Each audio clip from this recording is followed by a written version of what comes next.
Yo, yo, yo. What is up, everybody?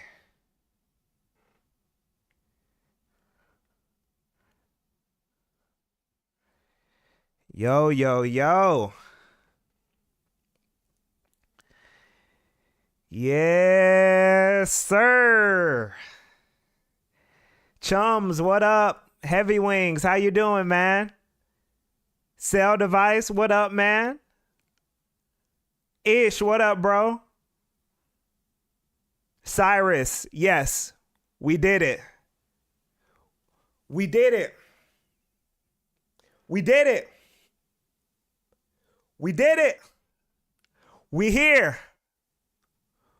We here. Maxway, what up? Driz, what up? Scarecrow, what up? Jazzy, I got greens, beans, potatoes, tomato. Hey, we here. Aaron DX, DeFritos, what up? Armagon, what up? Yes, yes, yes. Yes, indeed. Yes, indeed. Woo-hoo-hoo. Hey, man. Hey, man. We're back. We're back. 2025. This is a sign, y'all.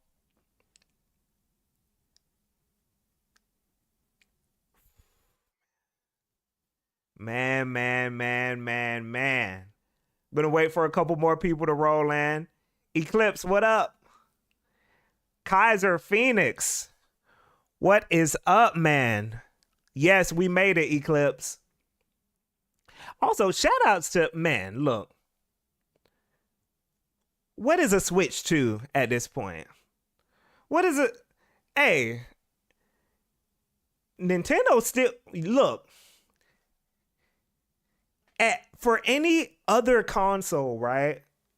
Let's give props to Nintendo because usually when they're sunsetting a console, it is not like this. We're still getting bangers. And the Switch is on its way out.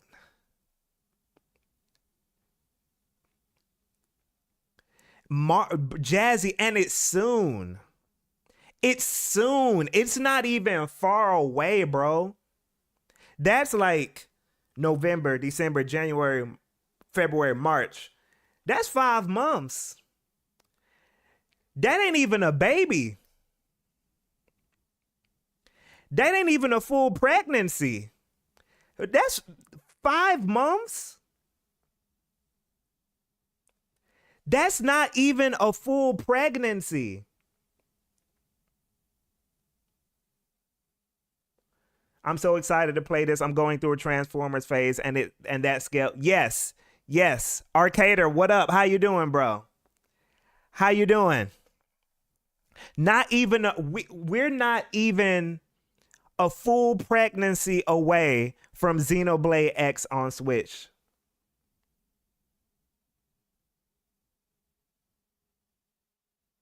This is crazy. This is crazy, man. We got a lot to talk about too. I know more people are rolling in, but we got a lot to talk about with this. By the way, just to let y'all know, this is gonna be a very intricate stream, okay? Jalen, what up? How you doing? Lacan, what up? It's a crazy morning indeed. But look, check me out. Check me out.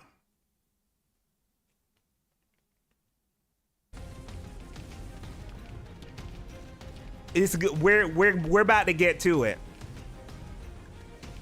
We're about to get to it. We got a lot to talk about. We got a lot to talk about. We're gonna break this down. Slayer, what up? How you doing, man? Yes, it was so casual, bro. It was so casual. I'm all chums. I'm always ready. I always I always keep that thing on me. I always keep that thing on me. I always keep that thing on me. Always. Always. In case somebody want to come and try me. I always keep that thing on me. Always. Locked and loaded, baby.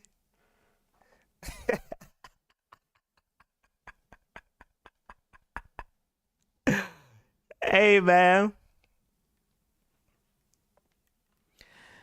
We ain't lost this key. I found the key they lost. I found the key they lost, baby. Always keep that key on me. Always keep that thing on me. We ain't lost this key, baby. I'm uncontrollable. We're not going over spoilers, DeFritos. We're not going over spoilers. We're not gonna go over spoilers. But we're gonna talk about, we're not gonna go over spoilers, but we're gonna go over some things that, one, what this means for the Xenoblade series as a whole. Azzy, what up, by the way? Ozzy, I see you, man. I see you, bro. What's up? We're gonna go over what this means for the Xenoblade series as a whole, right?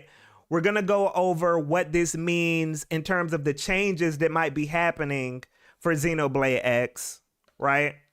We're gonna get into a little Switch 2 stuff. But yeah, we got a lot to go over. We got a lot to go over. I got some things. I got some things written down. We might start with just watching the trailer. That might be where we start. Okay, Lacan, we're going to get into that, but I'm going to say this right quick. Xenoblade X, even on the Wii U, ran well. Xenoblade X ran well. So while I do think it's nothing wrong with waiting for the Xenoblade, for the Switch 2 version. Oh, you've played Xenoblade X, I think, Lacan. So you know, yeah. So it might be, I'm not sure how much further it'll get pushed by the Switch 2, but yeah, I'm sure the Switch version is gonna be fine. It's gonna run beautifully. And it looks like it's getting the Xenoblade 1 future connection. Yeah. But quick things, quick hits.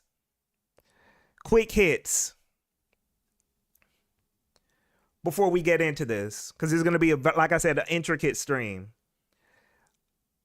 One, again, shout outs to Nintendo for real, man. I was not, and look, I've been trying to manifest Xenoblade X on Switch since the Switch came out. But shout outs to them for just pumping out the games, man. In an era of studio shutdowns, in an era of constant decade-long hype for games that are going to be out when some of us have kids, or when some of us are even dead. Some of us might not even make it to see some of these games. Shout outs to Nintendo for just being like, hey, here you go. Y'all want more? Here's another one for y'all. Here's another one for y'all. Just pumping it. In an era where other companies are focused on just releasing new, slightly upgraded versions of their hardware at the cost of focusing on using the hardware we have to keep releasing better games, to release more games. Shout outs to Nintendo for being like, hey, I know y'all don't got to Switch 2, but here's some more games. Here's some more games. We got Mario and Luigi coming out, Brothership or whatever, Echoes of Wisdom last month, Xenoblade X in 5 months. Again, less than a pregnancy. That's not even a full term. That's not even a baby. 5 months. 5 months. You can get somebody pregnant right now and play Xenoblade X on Switch before your life is over. This is crazy. Shout outs to Nintendo. Shout outs to Nintendo for that. Second thing, what a surprise. It is very interesting how they didn't put this in a direct. I know a lot of us have been talking about that a bit so far, but a random Tuesday, man. No direct. If they're just throwing this out for a tweet, this could have ended a direct. You know what I'm saying? This could have ended a direct. This could have ended a direct. And they just threw it out in a tweet. Imagine what are they cooking? What are they cooking for them to just throw this out in a tweet casually? Can you imagine? Shout outs to Nintendo. Shout outs to them, man. Holy crap. Tyler, what up? Tyler, what up? By the way, make sure y'all like, subscribe, all that stuff.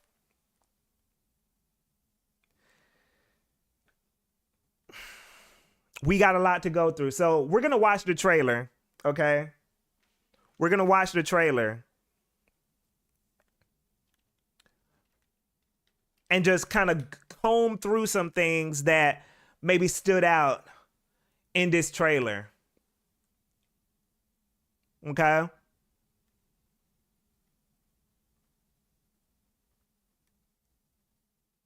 So let's start with that.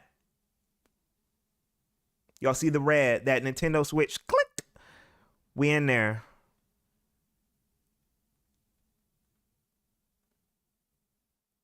Which one are you?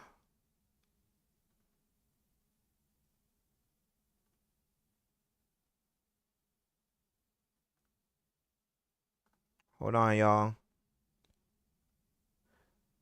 Serendipity, what up? How you doing? Random Tuesday. This is crazy. Oh, I got it. We're good. We're good. We're good. Okay. Quick hits.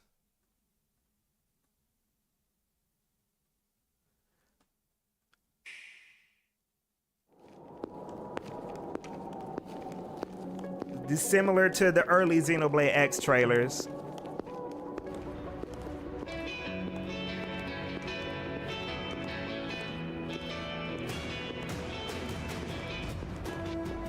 Well, here we are. Not too shabby, huh? For a giant beached spaceship, anyway. But, like it or not, this place is our home now. We took the name from the city it was modeled after back on Earth.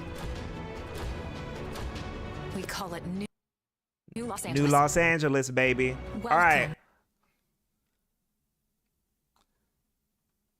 Look at that. We got the new model. Okay. We got the new model for Elma. A lot of people have pointed this out already. The eyes are different. If y'all weren't here for the initial Xenoblade X hype cycle for when it initially came out, one of the biggest complaints for Xenoblade X was the character models, was the faces. And it looks like they took that to heart. And now we got a lot. This is very different from how Elma looked initially. Jordan, yes. Shout outs to Sawano. Shout outs to Sawano for real. They took it personally, Driz. Yes. She looks really good. Eyes blue. The lighting's a bit different. Hair popping on fleek. Let's keep it going. We call it New Los Angeles. Welcome to NLA.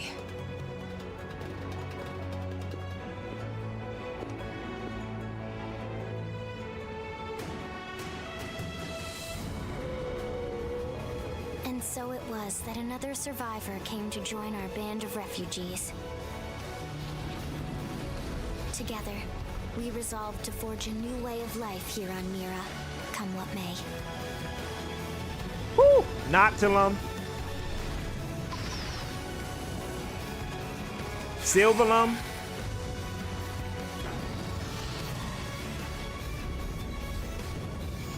We got the Ganglion War. New LA was our beautiful lie to ourselves. Okay. We're gonna stop here. We got Lynn, and Lynn probably the most noticeable change that we've seen. I'm sure y'all have seen it on Twitter already, but she looks significantly, her eyes are less big now. They're more like kind of like thin, a little thinner. She looks less doll-like. You see the Monado hair bow right here. This is 720p, so it's not as clear, but yes. I wonder what the new story elements, Transformers. The music is banging. Sawano. I like how they changed their art style to be more anime, to be consistent with other Xenoblades. Yes, but with that in mind, Ascend Card. By the way, what up? Thanks for coming through.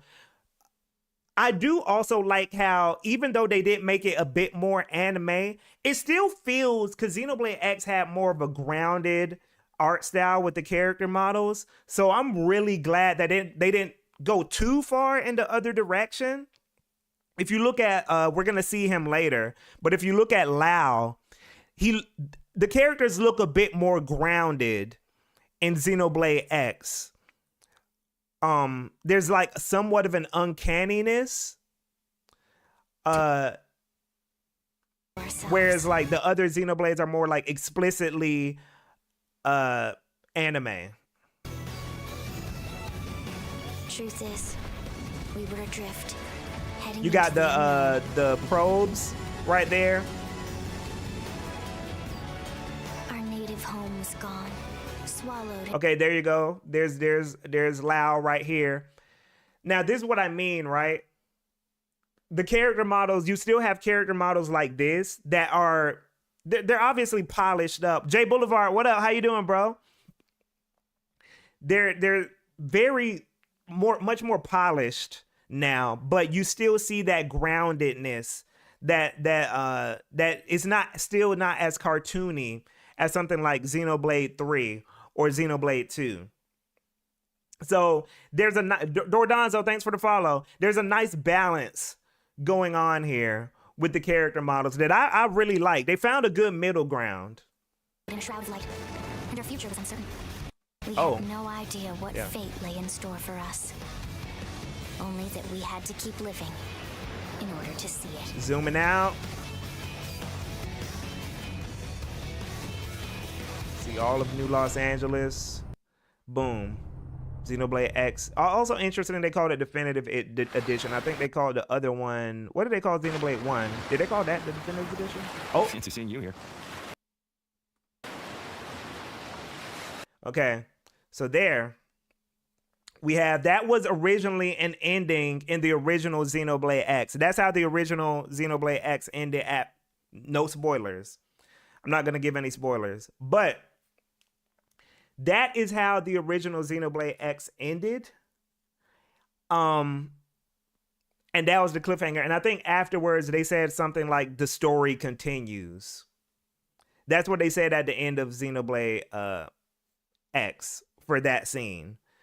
Now, that's not a spoiler, because it would be a spoiler if I told you why it's important that Lao is laying there, right? And why that was kind of like a, yeah, without saying anything else. I'm not going to go any further.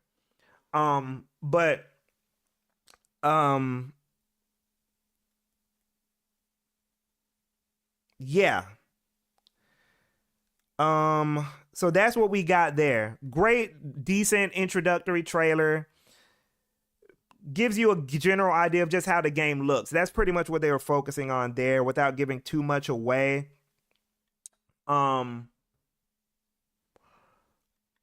And I think somebody asked earlier, I'm not sure if they're here in the chat, they said if they didn't like Xenoblade 1's combat, will they like Xenoblade X's combat? I'm going to give a couple of distinct differences. Now, I'm going to say this. Xenoblade X combat is still the MMO style cooldown combat. There's even aspects of Xenoblade X's combat that I'd say are maybe still downgrades from Xenoblade 2 and 3. Downgrades, even though Xenoblade X came out before. But, for example, you still have to... I'm not sure if they changed this in Xenoblade 1 for the Definitive Edition. Oh, Bad Boy, that was you asking that. So I'm not sure if they changed this for the Definitive Edition, because I didn't play the Xenoblade 1 Definitive Edition. I've only played the original version. But Xenoblade 2, the buttons for your moves are assigned to specific buttons. For Xenoblade X, you still have to scroll through each individual thing, each individual move on the bottom. Matter of fact, I think I can show this since I have the game here, right? Let me see if I can find an enemy.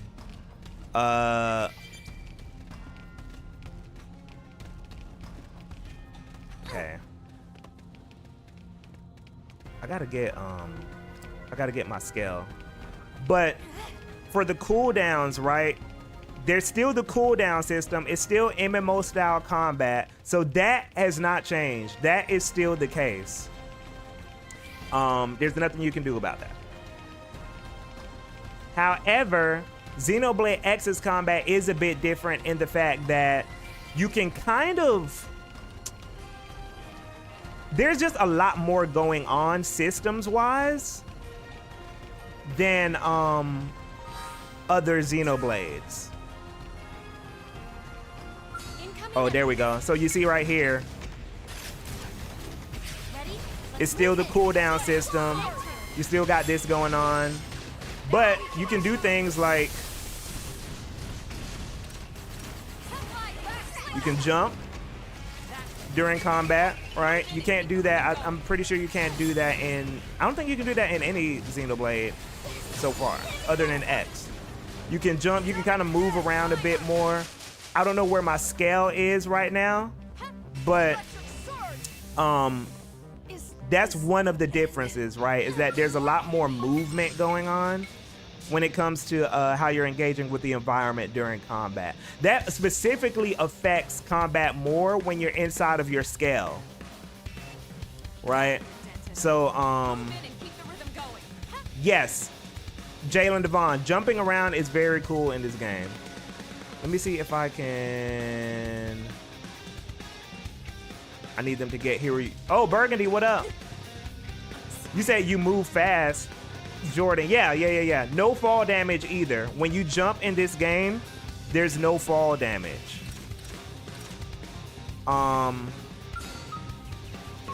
Yeah, cool. I'm glad I died because now I can... Yeah, there's no fall damage, Heavy Wings. You can fall from any height in Xenoblade X and you're fine. It's all good. Let me see if I can... Where is my scale? But yeah.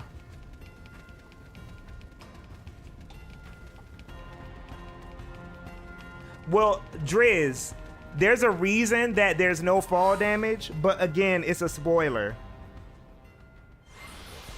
So I'm not gonna give that away. But while that's going, let's talk about some of the things that we think are gonna change with Xenoblade X. Now, the first thing, and this is gonna sound petty for some of us, for some of y'all, but if you play Xenoblade X, you know this is one of the more common complaints. The first thing is when you get into your scale in Xenoblade X, there's music. And no matter what's going on until a battle happens, there's going to be one theme that plays when you get inside of your scale. It plays every single time, and you don't get to hear the music that associates with the rest of the environment. It's going to play that song every time you get into a scale. Yes, the flying theme is different. The flying theme is different every time. And that is one change that a lot of people are hoping for. I'm hoping for. There are mixing issues when it comes to the music as well. Sometimes during certain cutscenes, the music will play very loud and you can't hear the voice acting. That's most likely going to get fixed, yes. Hold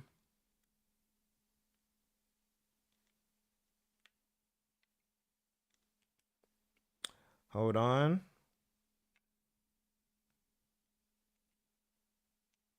That's most likely going to get fixed. And then the second thing, right?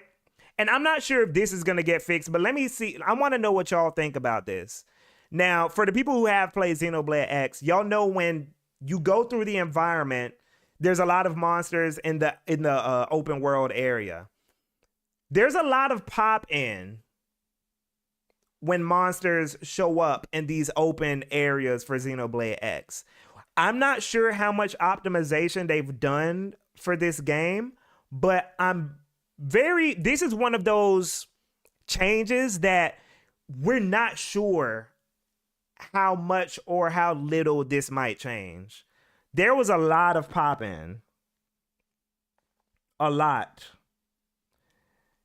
And Xeno X got the Sonic Adventure 2 treatment in terms of sound mixing. A deal, yes. Switch has 2 times the RAM of the Wii U. For sure. So, Heavy Wings, I'm hoping that that's going to be enough. But that's one of the ones where I'm not totally sure. There might be it might be one of those ones where it's kind of an in-between change. The pop-in is significantly reduced, but it's not completely gone, maybe. That's my optimistic hope for what happens.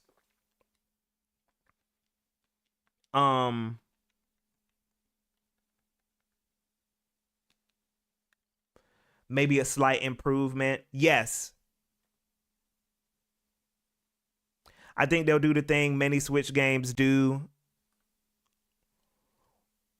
where they drastically limit the frame. Oh, Ninsago, that's true. That's true. So Ninsago said, I think they'll do the thing many Switch games do where they drastically limit the frame rate of far off enemies. I forgot. They do that. They did that for, I think they did that for Xenoblade 2 and 3. I'm pretty sure. And I know they did it with Shin Megami Tensei 5. I know they do it with Pokemon. So I think that's one way they'll solve that issue. They do it. Yes, Monster Hunter Rise. That was the big one they did it with. That was the big one.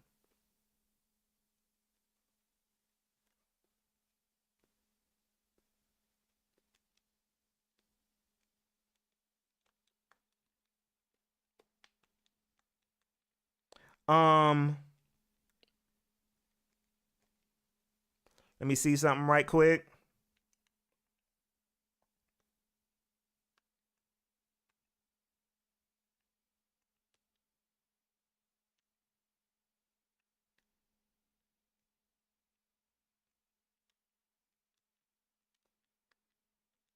Okay. So those are some of the changes. And then the next thing, right? We already see the character models have gotten resolved. But then, Video Game Her, what up? What up? But then the next thing with Xenoblade X changes, right? And I don't know if how many of y'all remember this, but outside of these people that you have, your main party members, right? You have alternative party members that you can get in this game. Like I'm not sure how many. I think it's like 8 or 9 outside of the main people, right? I think there's like 8 or 9 more, maybe 8. But Sisney, what up? But I think one of the changes that needs to happen at least is when you want to switch out party members in Xenoblade X, you have to literally go out and seek them out. There's no like central location where you can go to switch out party members. So for example, if you want to find Lynn or something, or if you want to find Elma, you have to know where in the city they are. Mind you, they're on their locations are marked for you on the map, but you have to literally go to where they are to switch them out. So I'm hoping that changes.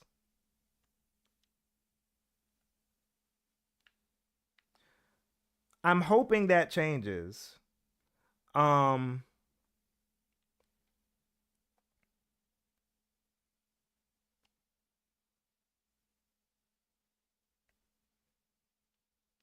Hold on real quick.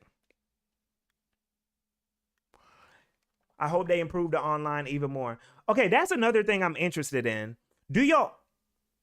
What changes do y'all think they're going to make for the online? I have a feeling they're just going to keep it the same. By the way, I want to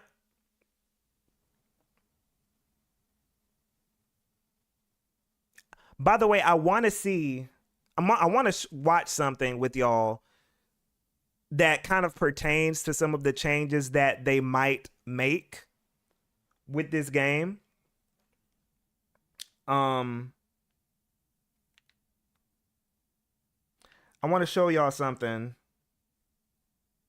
We're going to watch, and that's how y'all know I play this game or I'm very obsessed with this game, because I remember a lot of dumb shit about about the initial release cycle. So we're going to watch the initial trailer for Xenoblade X, and I'm going to show y'all something. I'm going to show y'all a couple of things. The very, very first trailer. Okay. Now, watch this. Let me see if I can find it. Yeah, I think this is what I'm pretty sure this was it. I'm pretty sure this was it.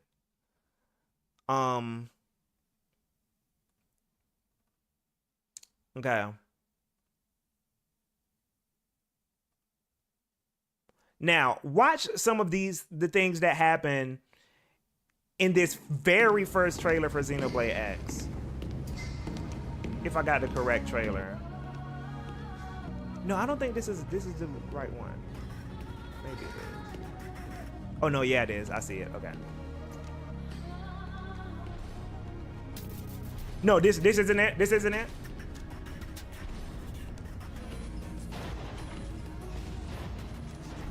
Let me fast forward.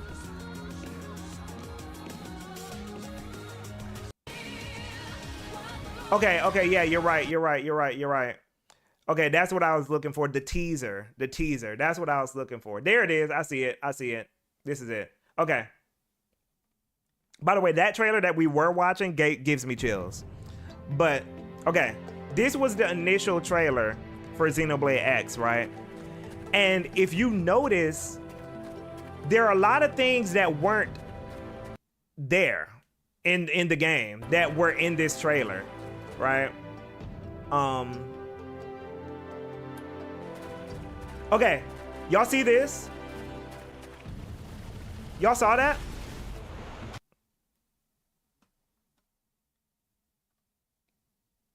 Look at this. This is not in like Xenoblade X. This is not in the final release.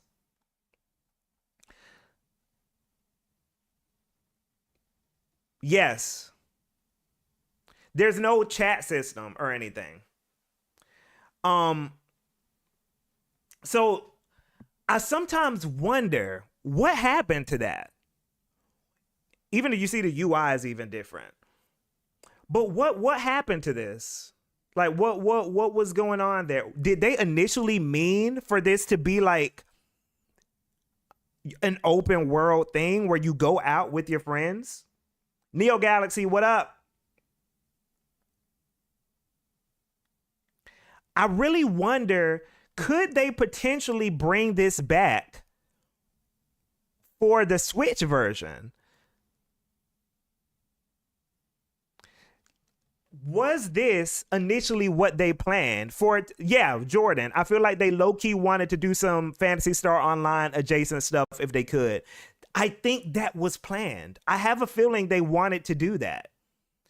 Even the online for the final version of Xenoblade X has a lot of Phantasy Star Online teas going on. Rodimus, yeah, not an MMO per se, but more of an MMO light. So closer to something like a Destiny, a Phantasy Star Online, a Monster Hunter, closer to that is what I think they were going for. So that's one thing that when I watched this trailer, I'm like, what happened to that? Right? Even the graphics look a little different here. They look a little more like grounded. And then there's another thing that happens that did kind of end up in the game, but it feels like they utilized it differently. Beautiful game, man. So beautiful. Okay, this right here, right? The cockpit view is in Xenoblade X. You do have this happening in Xenoblade X. But I sometimes wonder, like, was it? Let me look at this again. Because part of me feels like they wanted this to be a mode of combat that you could intentionally activate. Part of me feels like that's what they wanted to do. I don't know, but in the final version of Xenoblade X, the cockpit view is something that just activates randomly, right? And if you're in overdrive mode, it can activate more. It has a higher likelihood of activating, but I don't know. I do wonder about that cockpit view and if what they initially planned with that.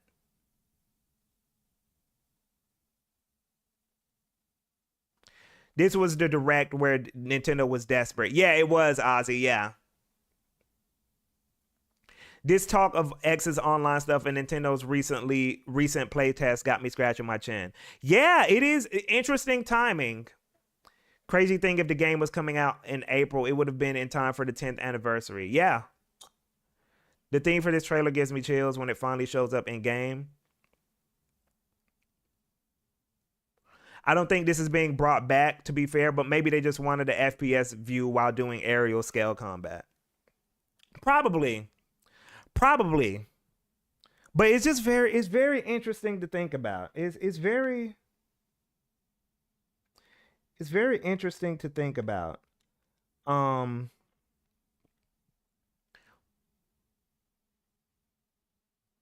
Lacan, overdrive, and so what happens is anytime during combat, the cockpit view can activate.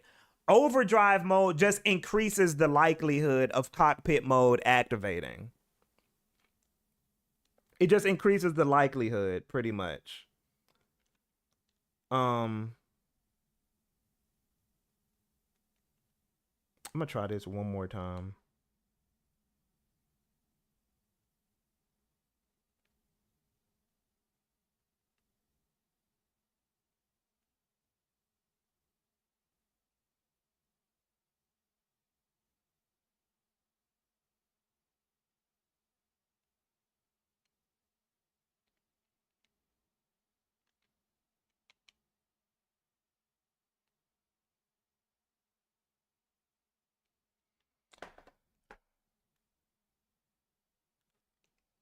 Community XCX raid nights though. Hey, let's do it. Community raid nights. Community raid nights. Fuck it. Let's fucking go.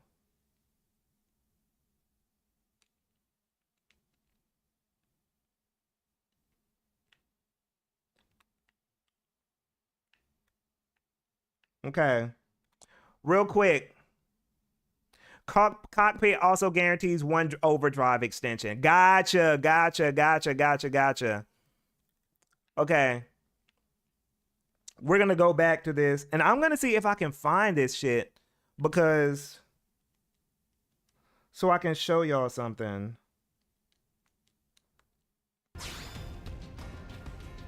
Where is... they're saying it's here.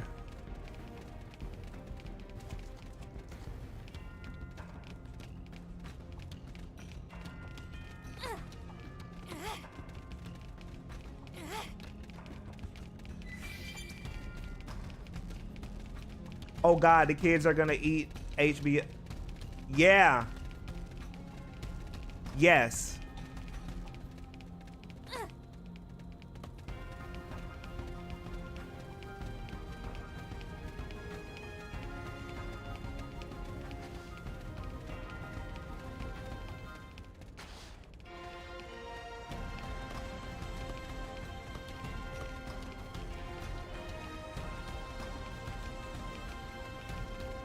I'm tripping.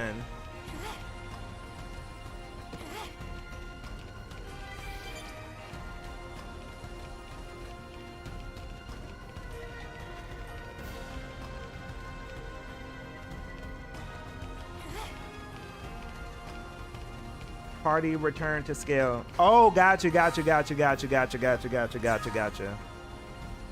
It's been a while.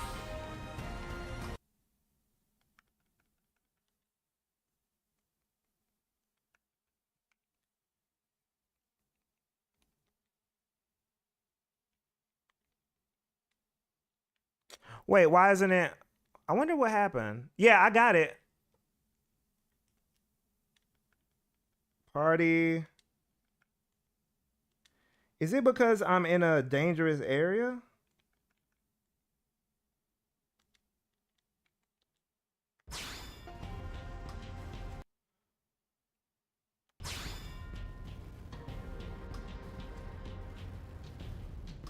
One more thing.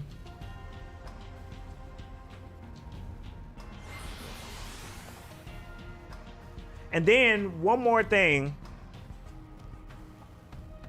in terms of changes that we haven't talked about.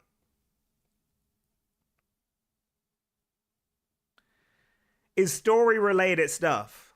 Now, let me ask y'all. In terms of story, do we think we're getting a future connected thing? Is it going to be that? Is it going to be that elaborate? Or do you think it's going to be just like, let's just kind of like wrap up the story a little bit type thing? Like, do you think it's going to be a full-on expansion situation? Because the language, it'll be a tacked-on story like P5 Royal. I have not played it, but I reckon they just continue from the cliffhanger. I don't know about that, but there will be some loose ends tied.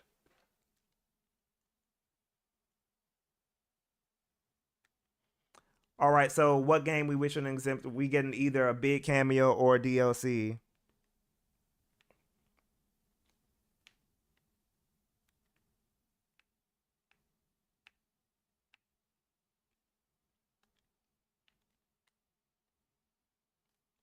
Oh, I see what you're saying. I see what y'all are saying.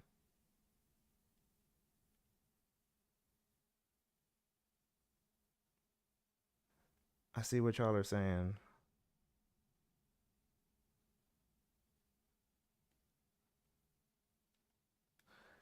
They're going to use it to set up X2. That's what we need. That's what I think they'll be going further depth, but not a whole new epilogue. You know what they could do? The way the language they use, because they said new story elements. What I'm thinking is there's gonna be changes even in the main story. But I might be tripping. X2 Switch 2 exclusive Monolith Soft World open world game with Unchained next gen hardware. Yeah, it really sounds like they're. Oh, hold on.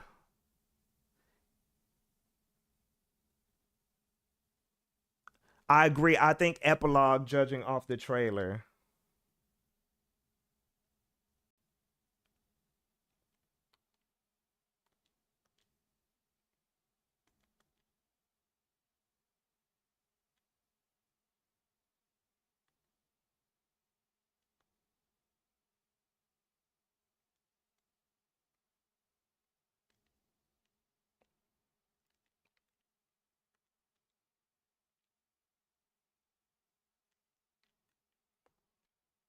And honestly, it'll be nice for them to take a break from the Xenoblade trilogy storyline.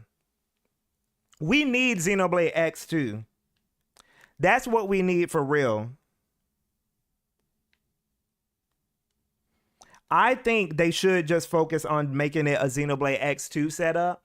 Because yes, I think we definitely need a break from this. Especially Xenoblade 3 wrapped up so cleanly that I think I think it would just be good to just have a fresh start with like, okay, let's get into Xenoblade X. Let's focus on this sci-fi setting. Okay, finally.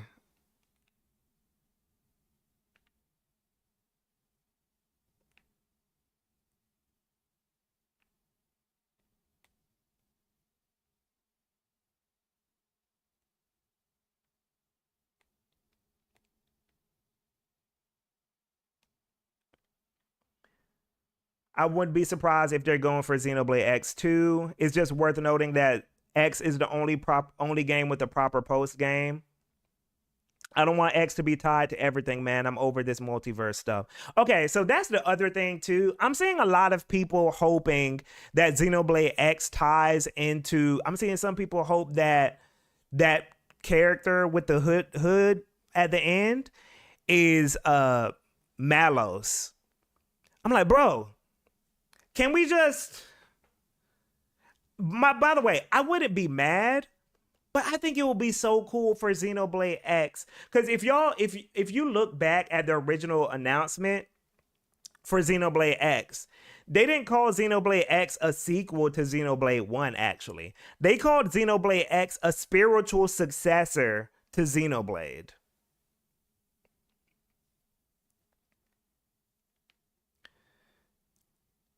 That's what they initially called it. So I'm hoping they lean into that and are just like, okay, let's make this a whole separate thing. I also feel like that gives them more freedom to play around with certain things. I have some theories too about other things they could add. Cause by the way, we're getting really nerdy here. And I think I can find the freaking hold on. Let me see if I can find it. Because there's so many ideas that they had for Xenoblade X's story that never made it into the final version. There's even side quests that allude to some of these things, right? Um Man, let me see if I can find it. Let me see if I can find it real quick. Ah.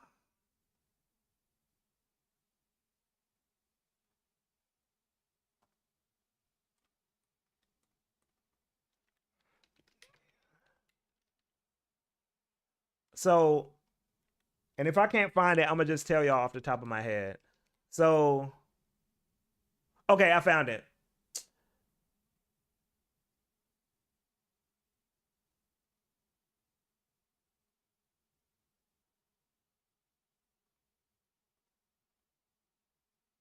Ah, do they have the concept art? Yo.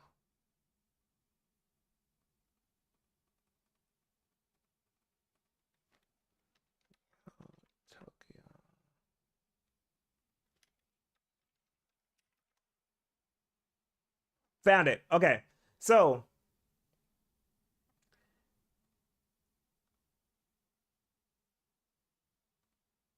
Xenoblade X actually had initial plans to have other colonies other than New Los Angeles. So this, because y'all know a bunch of colonies escaped Earth when they were running from the ganglion and stuff. So this right here, this isn't available anymore. They don't got the picture, but this is Neo Tokyo. There were supposed to be other colonies that landed on Mira. So sometimes I'm wondering too, could they add something like this?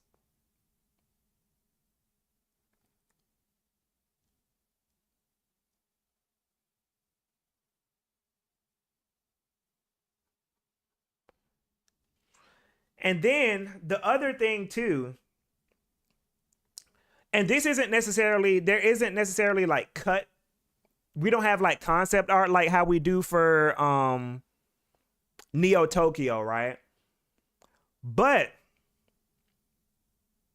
yes, Armagon, you knew what I was about to say. There was a quest that detected another colony. And the Armagon, I believe the other colony was Neo Paris. So Tokyo got cut from the final game, and then there's a quest that references that Paris, France, landed on Mira too. But they just reference it. They're just like, we're detecting. Da, da, da. I forgot what I remember doing that quest too, but I forgot specifically what they referenced. But they referenced like Paris as a colony that landed. Yeah. So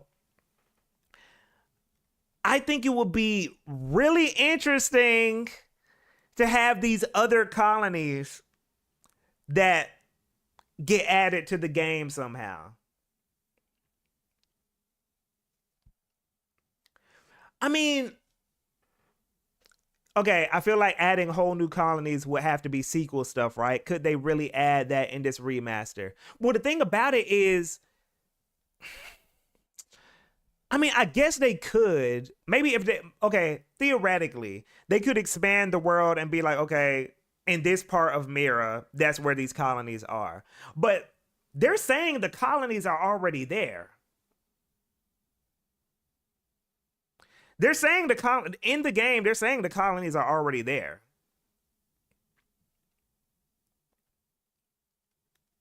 So I don't know. These are just I'm getting a little ahead of myself here. But it's something to think about. It's something to think about. Because look, okay, let me say this. Torna is pretty big. Like Torna, Xenoblade 2, the Golden Country. That is a big game. That's a big game. It's not, and it adds up. So if we're saying that this is gonna be, that's why I'm asking y'all, do y'all think this is gonna be a Torna situation? Or how many people played Future Connected? How big was, because I didn't play Future Connected. How big was Future Connected?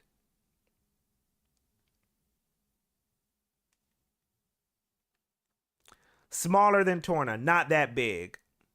FC was smaller than Torna and Future Redeemed. It was just the cut Bionis shoulder. Okay. Let's go with this. Let's go with this. Because somebody said it was the cut Bionis shoulder. Do you think the expansion will add a new area at all for Xenoblade X? It doesn't have to be like some huge area. Because every expansion has added a new area. Every single one.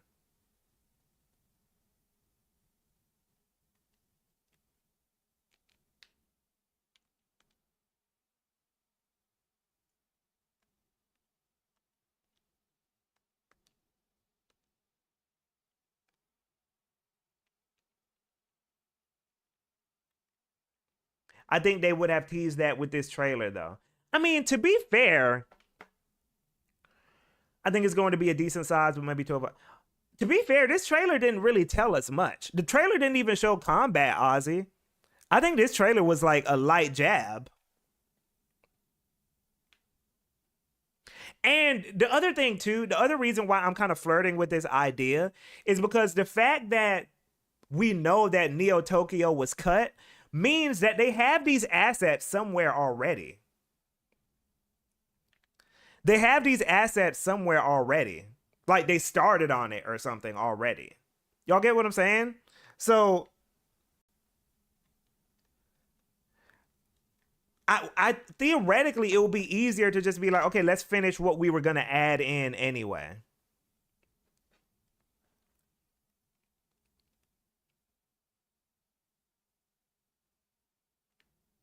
I'm remembering some things too now.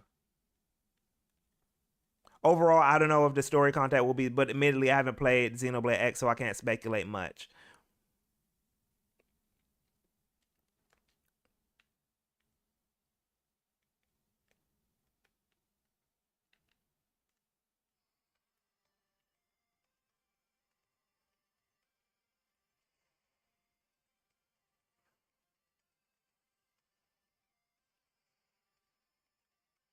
Full mirror concept is wild. You should look into it.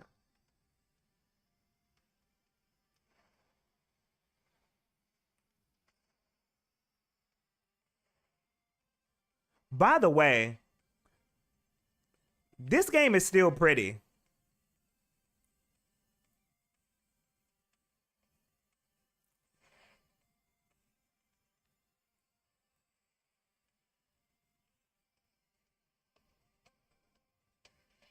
Could they increase the flight speed?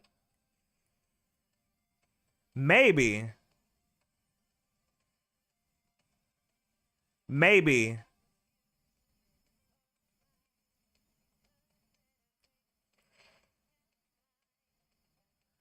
New scales?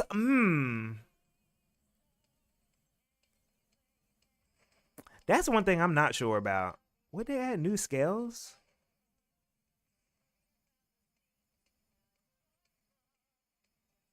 Huh.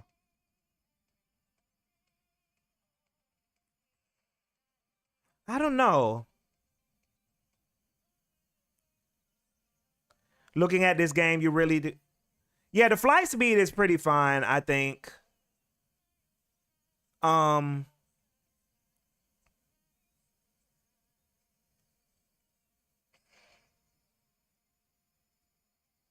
Oh, my bad, y'all.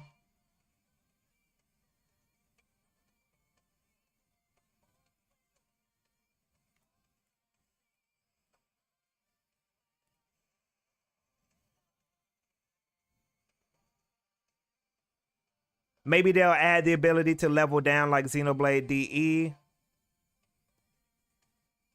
A lot of the scales had the mech on faces to them. I wonder if we get some Xenoblade X2 style mechs in there.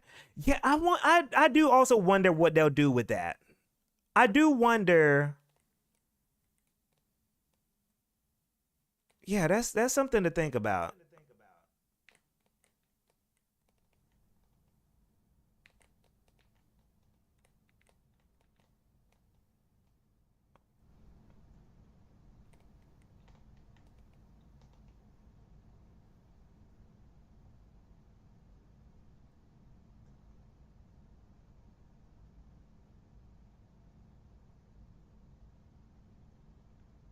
Huh. Xenoblade X2 mechs would be amazing.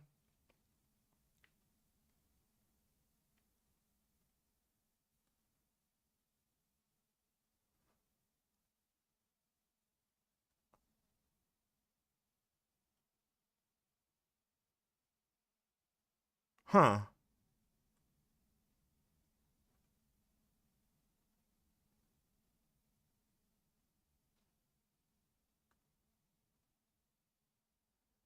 Having a scale that looks like Siren would be sick.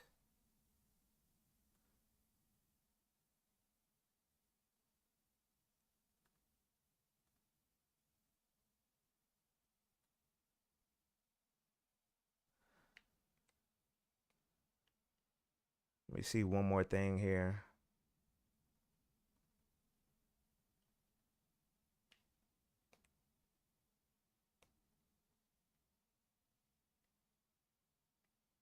This question's for the goons. Do y'all think the English version will keep the breath sliders? Okay.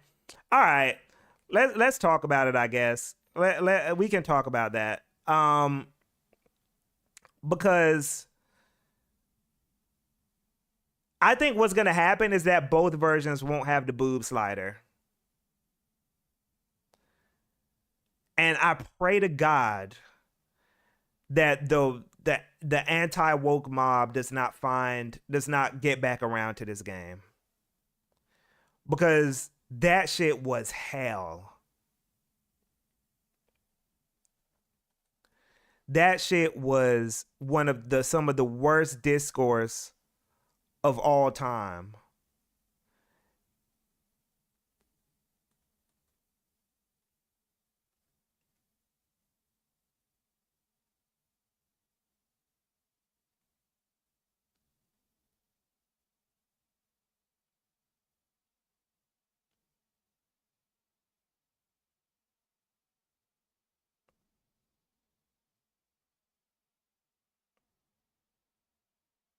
Treehouse is legit the reason why they are like this.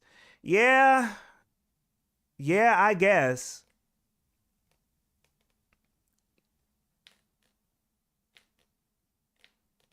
Wait, can y'all hear this?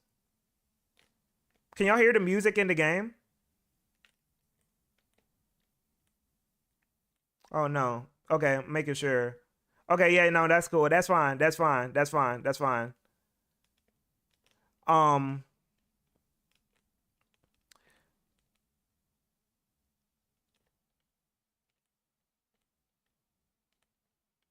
Yeah, for sure.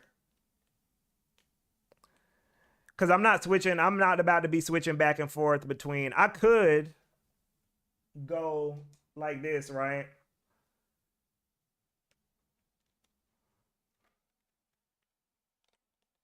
And I think that's when it starts.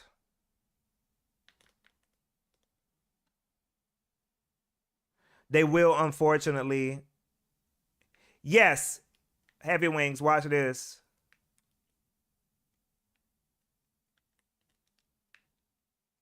Boom. Yeah. That matter of fact, Heavy Wings, when you first get the mech, right? You can't fly.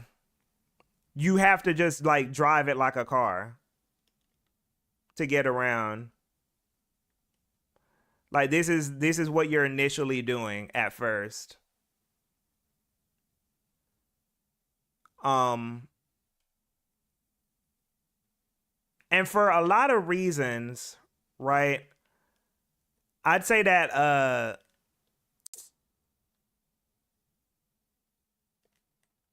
oh god, this game's so cool.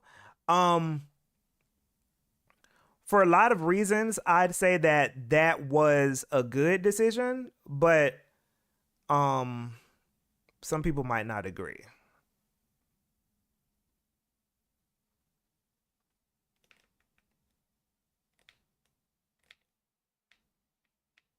Yeah, some people might not agree with that.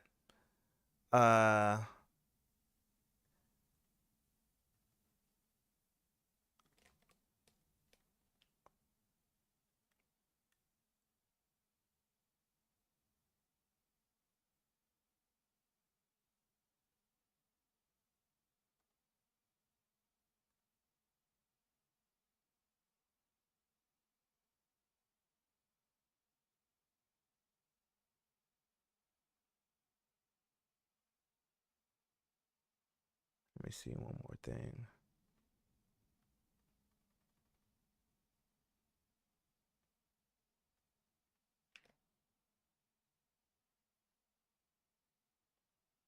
I wonder about the Wii U gamepad stuff. Ooh, Ozzy. That's a good question. For the Wii U gamepad stuff, I think they're just going to do like Splatoon. And they're probably just going to make it like a transparent thing that pops up on the screen. Can you run over enemies with mechs? Yes, but they have to be lower level than you, I think. So let me see. Let me see.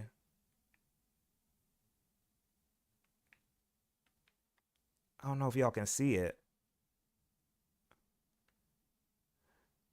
I think, wait, hold on. How did it work before? Did they have to?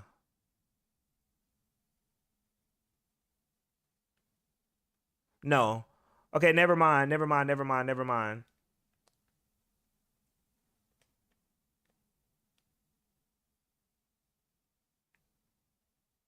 I could have sworn that was a thing and you could run over them.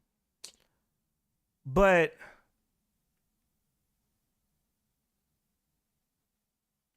I think you have to be in. Okay, I think you're right. Yeah, yeah, yeah, yeah, yeah, yeah, yeah, yeah, yeah, yeah, yeah, yeah, yeah. That's true. They have to, and they have to be smaller than you. They have to be smaller than you, lower level, and you have to be in walking mode. Let me check again.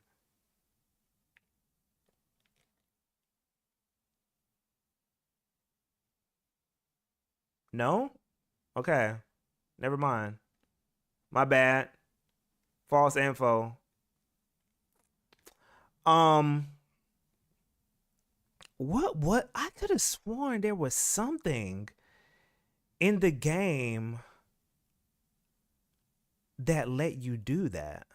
Yeah, I remember that too. Huh. It's interesting.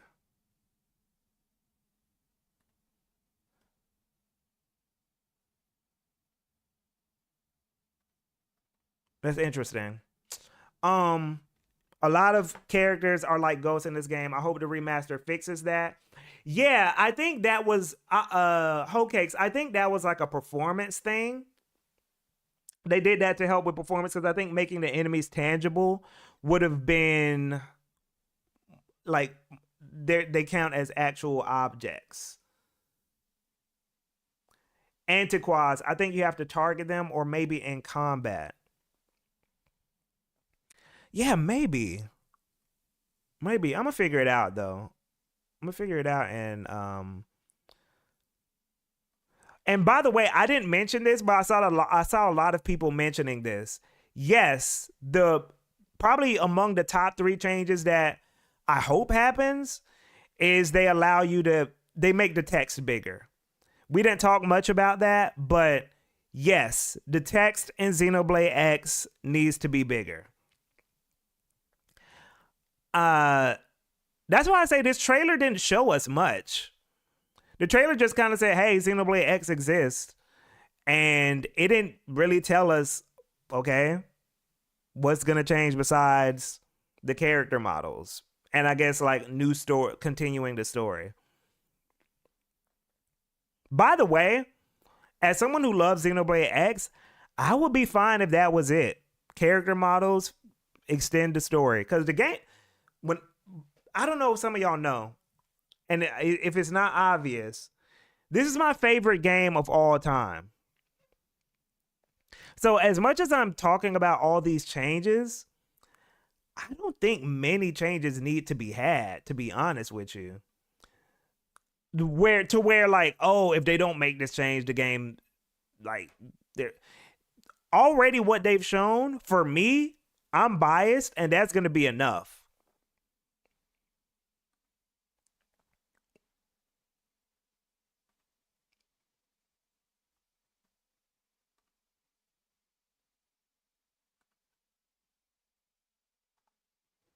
What was the Switch native Xenoblade game? What was the Switch native Xenoblade game? What do you mean? Xenoblade 2 or Xenoblade 3? Yeah, Xenoblade 2 and 3, yeah.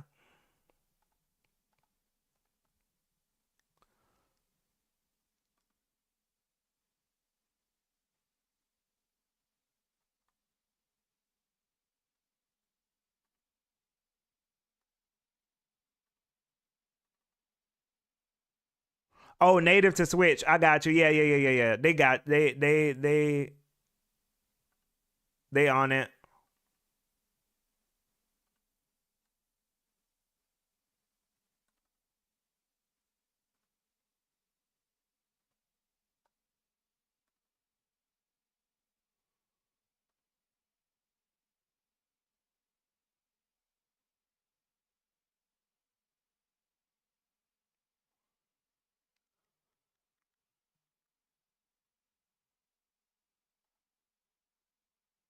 This is going to be a lot of people's first time. Wait, so who hasn't played Xenoblade X here? Who hasn't played Xenoblade X? Farming some of the Jay, you haven't played Xenoblade X? Okay. I have DJP. I have Heavy Wings. Heavy Wings. Okay. Heavy Wings. You would love. I think you would like Xenoblade X. Driz, you've not played Xenoblade X. Okay. Okay. Okay. It's a directionless open world game. So if you like games that like that, you may not like it, but it is not like other Xenoblade games. Nope. Not at all. Well, I won't say not at all, but yeah. And real quick, I want to talk about the things that make Xenoblade X specifically great. For one, and a lot of people critique the story for Xenoblade X, right?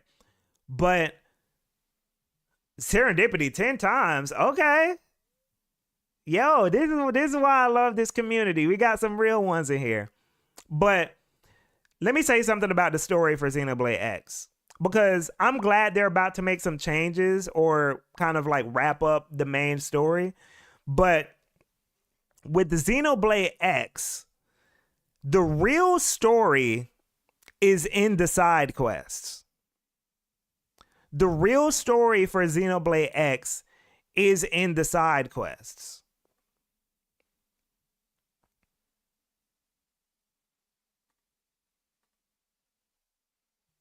Keep that in mind when you play this game.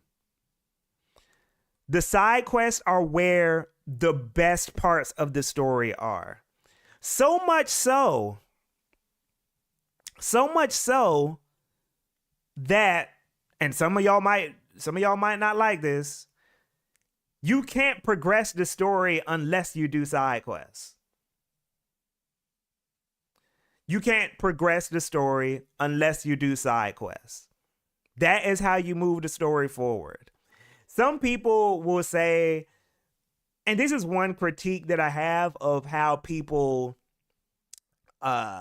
critique game stories, is that sometimes they'll say, oh, you didn't get the full story because you didn't do this side quest, you didn't do that. Well, the game didn't say I had to do it. The game didn't say I had to do it. Xenoblade X says, no, you have to do side quests. So you're going to see, this is what I like to say about Xenoblade X's story. This is what I like to say about Xenoblade X's story compared to other Xenoblade games. Xenoblade 1, 2, and 3 are focused on a cast of characters and how crucial they are to the fate of the world, right? Xenoblade X's story is about how you are just another citizen. You are just another civilian. And everyone else in the world of Xenoblade X has their own problems, their own anxieties, and their own fears, their own stories, their own lives. And those lives are just as important as yours. You are not treated as the most important thing in the story of Xenoblade X. The main character is every citizen of the world, of New Los Angeles. That is why I prefer Xenoblade X's story. This is kind of a hot take, but yes, Xenoblade X is my favorite story among all of the other games because it is very focused on the world and the citizens in general. It's not just about you.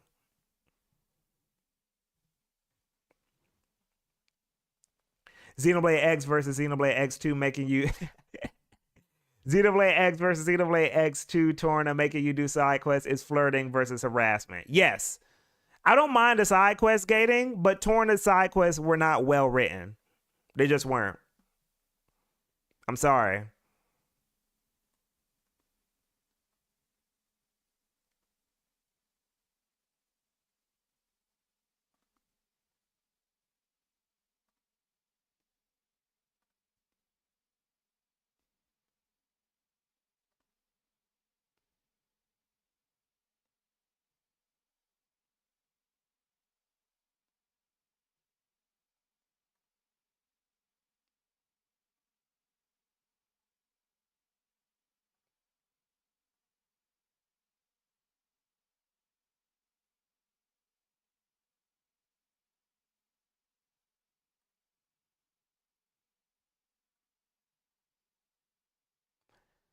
Honestly, Xenoblade 3 takes a lot of cues from Xenoblade X in terms of how it handles side questing, just in a different way. Yes, yes, yes, yes. Niche Quick, what up? We're here. We finally got it, baby.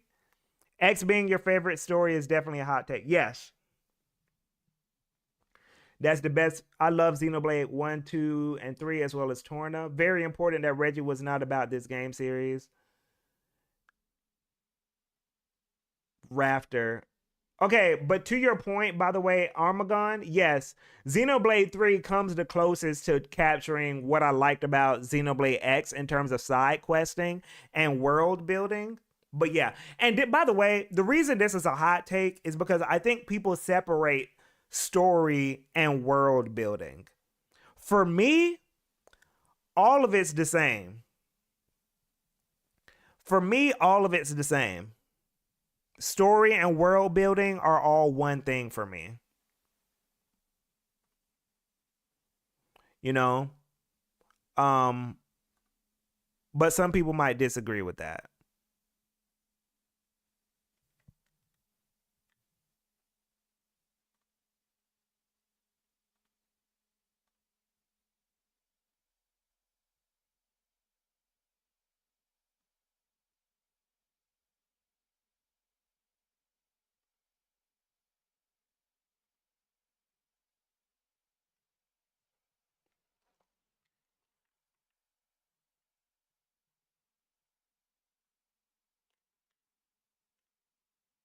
Yeah, some people might disagree with that. And I totally understand, to be honest.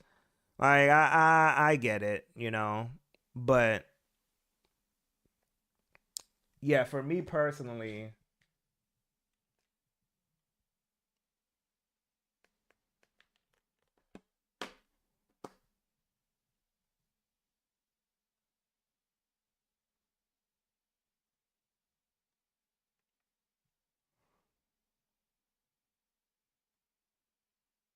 yeah. I'm not a fan of open world games. Didn't care much for Breath of the Wild, though I did put 10 or so hours into it. Yeah, I feel like, how do I say it? Um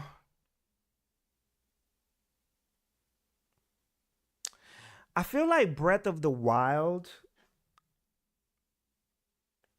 No, I feel like Xenoblade X, if you don't like open worlds, I will say it is a very overwhelming game.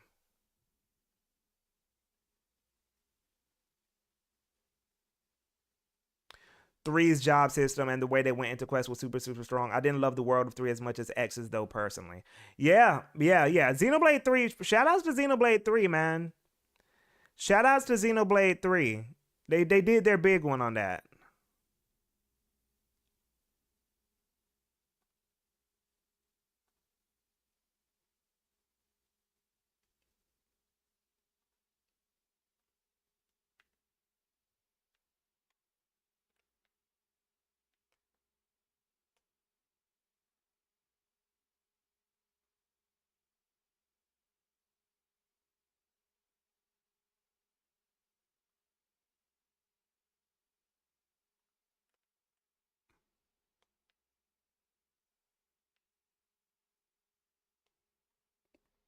Yeah.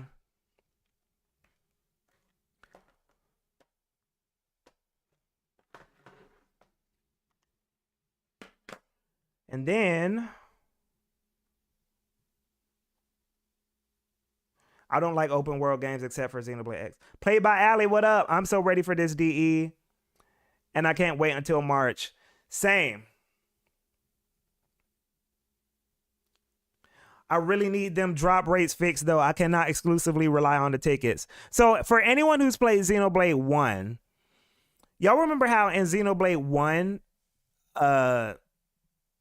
finding certain drops were like hard? Did they fix that and make it more like Xenoblade 2 and 3, where they just tell you where things are?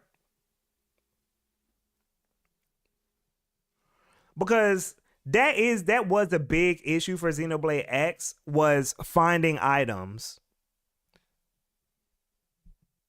GK, yo, I found out about you and your music through this game. Hey, man.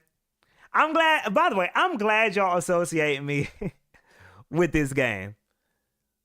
I'm glad I'm doing my job to spread the gospel. I'm doing my job to spread the gospel.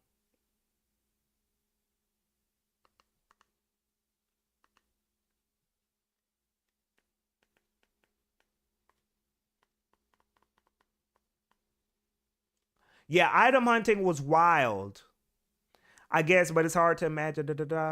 No, they didn't. I had to Google everything for the Colony 6 quest. Okay, so that's something we do need to be scared of. That is something we do need to be scared of, is that they might not, there's a possibility that they might not fix that. It is possible.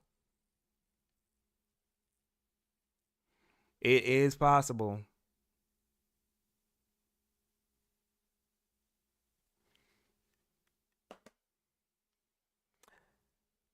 They marked quest items in the overworld. The rates themselves were unchanged, though. They do tell you during quests, and there was an exchange shop, but I don't think they fixed it outright. I kind of hope they keep the multiplayer features that increase drop rates for certain items. Yeah, that was cool. That was cool. Fosting, what up? What up? Welcome. Breath of the Wild, Tears of the Kingdom were the games that came closer to giving me the same. Yeah, same then, Sago, same. It would be so sick to 100% all the weapons and armor. Man, I hope they fix that issue. I really do. I really do, because it was like a major issue. I had like the guide for Xenoblade X. Like there was this strategy guide that I don't know if it didn't come with the deluxe edition, but I got it for some reason. I forgot why I had it, but that I was able to find items pretty fast because I just kind of cheated and used that like guide whenever I needed to find something. But yeah, man, like it's tough.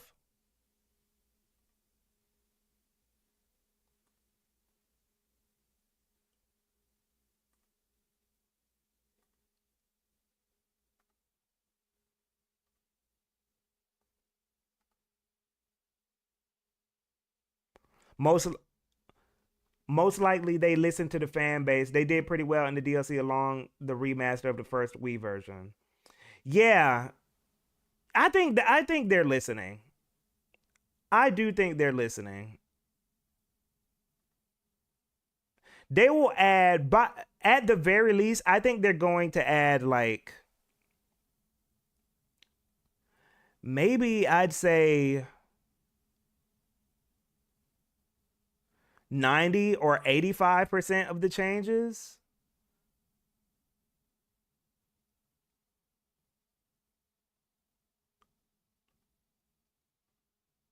I'd say they're going to add like 85% of the changes.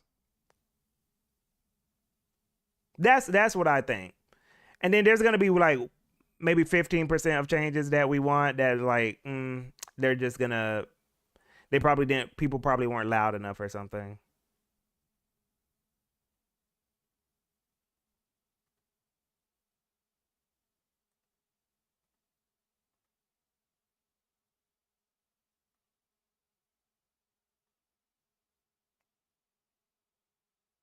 Lupe, what up? Lupe LTD, we talking about Xenoblade X. Thanks for coming through.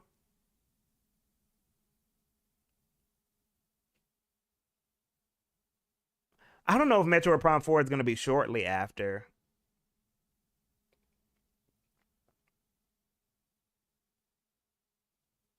But thanks for the follow. Thanks for the follow. Man, I appreciate y'all, man. I really do.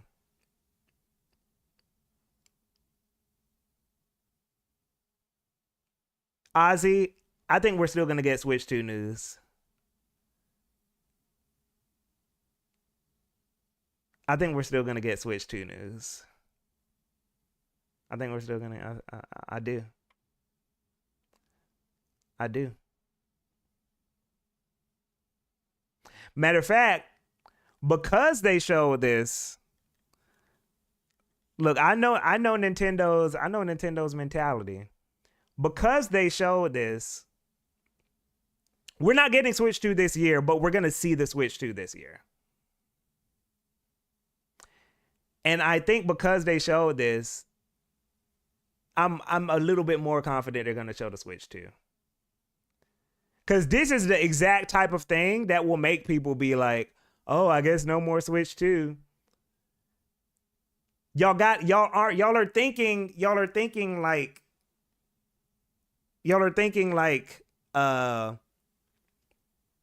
regular people. You got to think like Nintendo.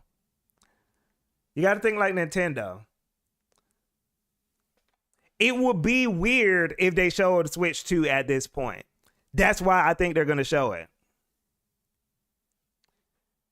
Because it will be weird for them to... You got to think the opposite of what's obvious.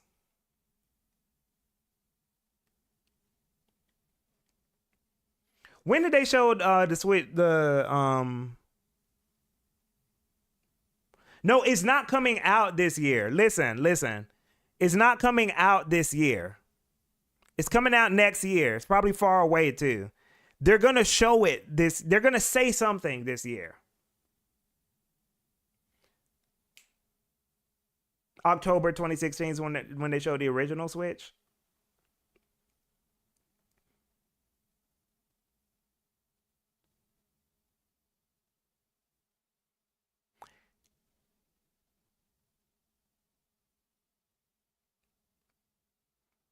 So here's what I think. Here's what I think is going to happen. They're going to show the Switch 2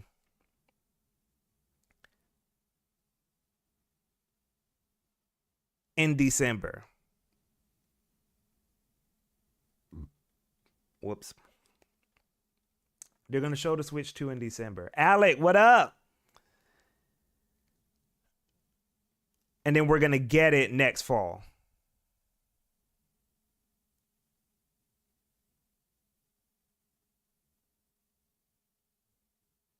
Okay. I'm open to being wrong. But I think they're going to get the... Okay. Not November, because they still want to sell Switches. That's why it's not going to be November.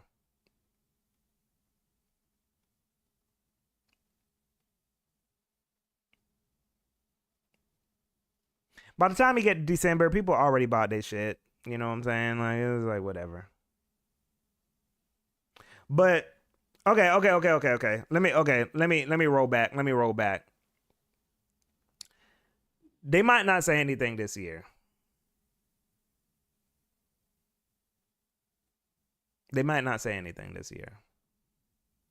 But January. Like January. Let's say January.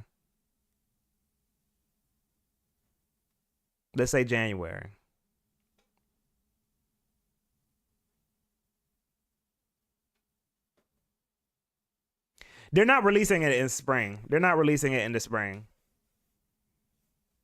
They're releasing it in the fall next year.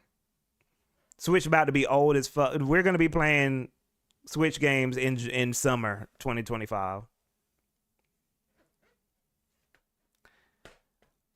Tino, I'm not sure. I'm pretty sure Monolith usually does their remasters.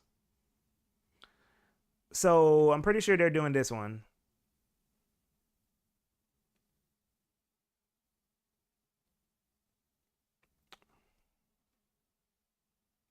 I think Switch 2 is in the spring.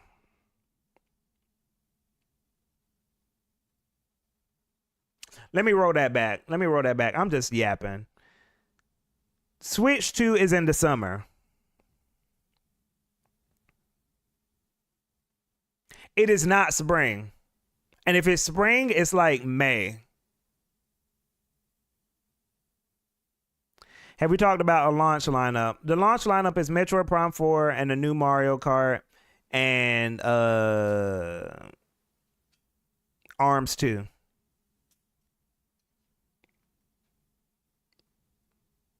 Wait, hold on. Let me break it down. I'm gonna give it to y'all. It's gonna be Metroid Prime 4, new Mario Kart. No, check this out. ARMS 2. Oh, no. Metroid Prime 4, new Mario Kart, Ring Fit Adventure 2, and Elden Ring.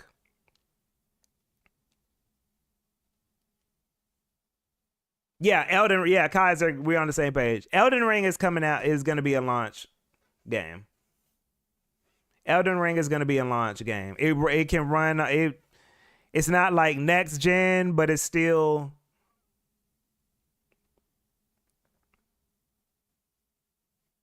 And ARMS 2 is going to be fire. Baldur's Gate 3. 3D Mario, Mario Kart, Elden Ring, and Metaphor.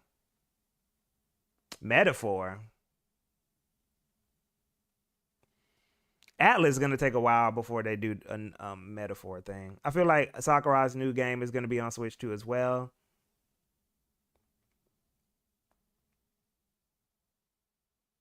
But here's the thing. Here's one thing that, like, y'all need to understand about these launch lineups. It can't be all the same type of banger. It has to be one of each type of banger. So you got the hardcore gamer banger. You got, like, it's either going to be like a Metroid Prime 4. It's only going to be... Metroid Prime 4 is going to be a launch game. For sure. There's no doubt about that. I don't think we can debate that. Metroid Prime 4 is going to be a launch game for Switch 2. New Mario Kart. Right? So that's like the easy, like, everyone is going to get this game. Then you have to have something weird and quirky. So that's going to be either like a Ring Fit Adventure or like some kind of weird party game. Like 3-4 Switch or Hula Hoop. I don't know, like Nintendo Hula Hoop or some bullshit. You know, it got to be one of those. You're going to have one of those.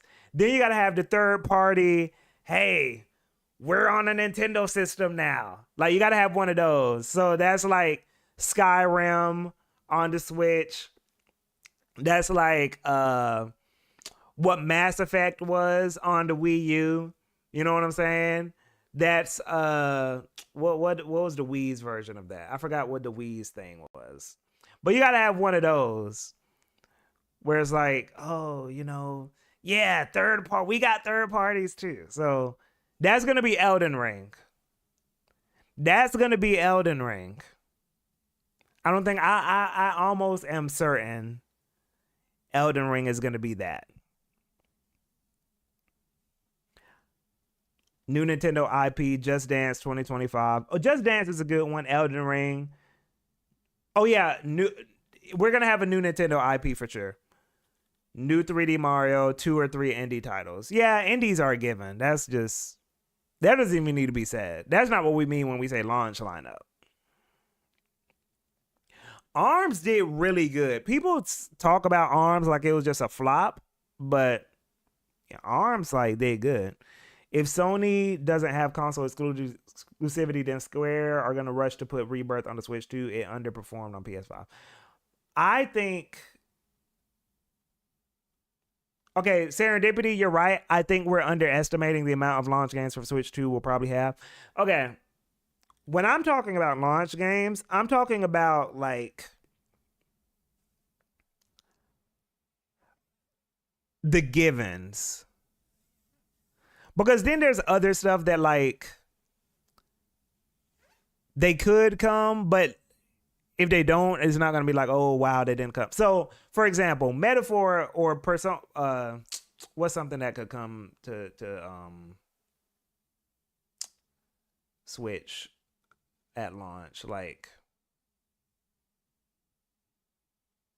I can't even think of anything. Like Devil May Cry 5 or something like that, right? Or you know, like random ass like old games that like stuff like that. Resident Evil remake or something, or Yakuza. Stuff like that is going to be there at launch. Or but one thing I do think is going to happen. Kingdom Hearts, yeah, Kaiser, you get where I'm going with that. Kingdom Hearts 3, stuff like that. So, but one thing I will say is that what is really going to happen, forget about the launch day. The thing that's really important that we need to watch for the Switch 2 is launch year. What up, Shooting DL? What up, man? Launch year is going to be what's really going to be crazy because, man, these Japanese developers that didn't port their stuff to Switch for some of these launches, they are about to recoup. They're trying to recoup. Some of these games that have come out, they're trying to recoup because they didn't get the sales that they wanted.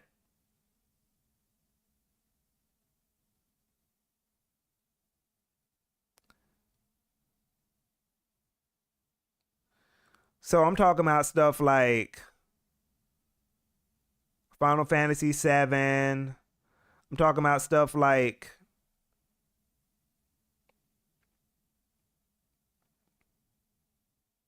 even Street Fighter or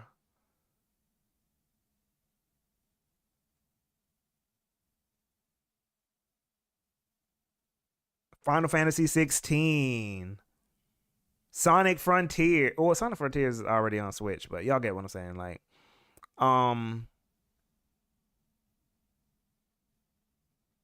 yeah, they're coming back for Blood. Armored Core 6, even though that did well, but I'm sure that's coming to Switch too.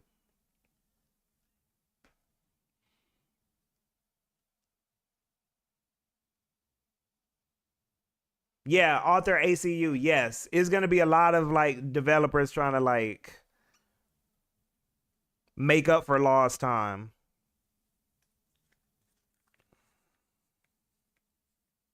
It's gonna, you know what this is gonna be?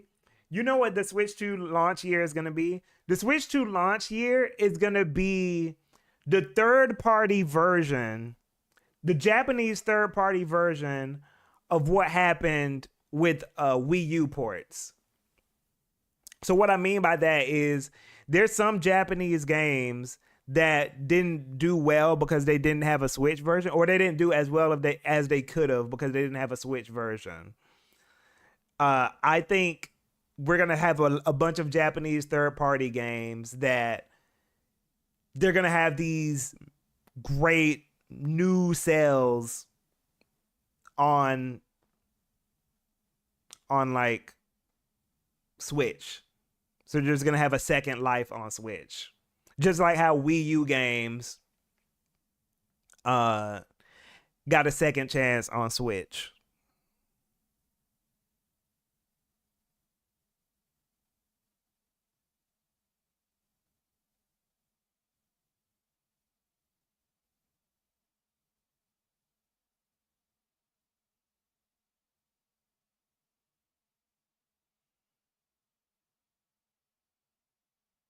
You're also going to see some BS that comes on the Switch launch lineup too. Stuff like Forspoken and shit like that.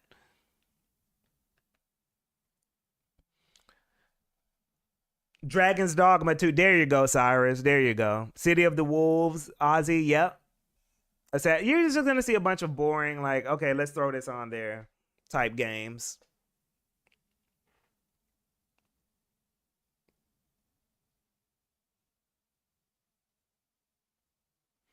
No Concord. But by the way, what? So Sony shut down. Um, Sony shut down.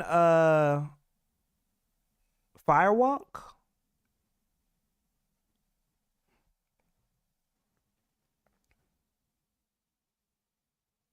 Damn. Shit, man.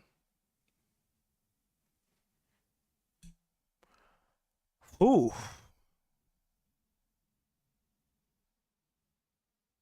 I gotta say something, man. Like, Sony, man. I hate to be that guy, but were they ever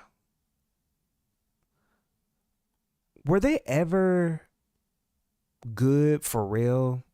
Like,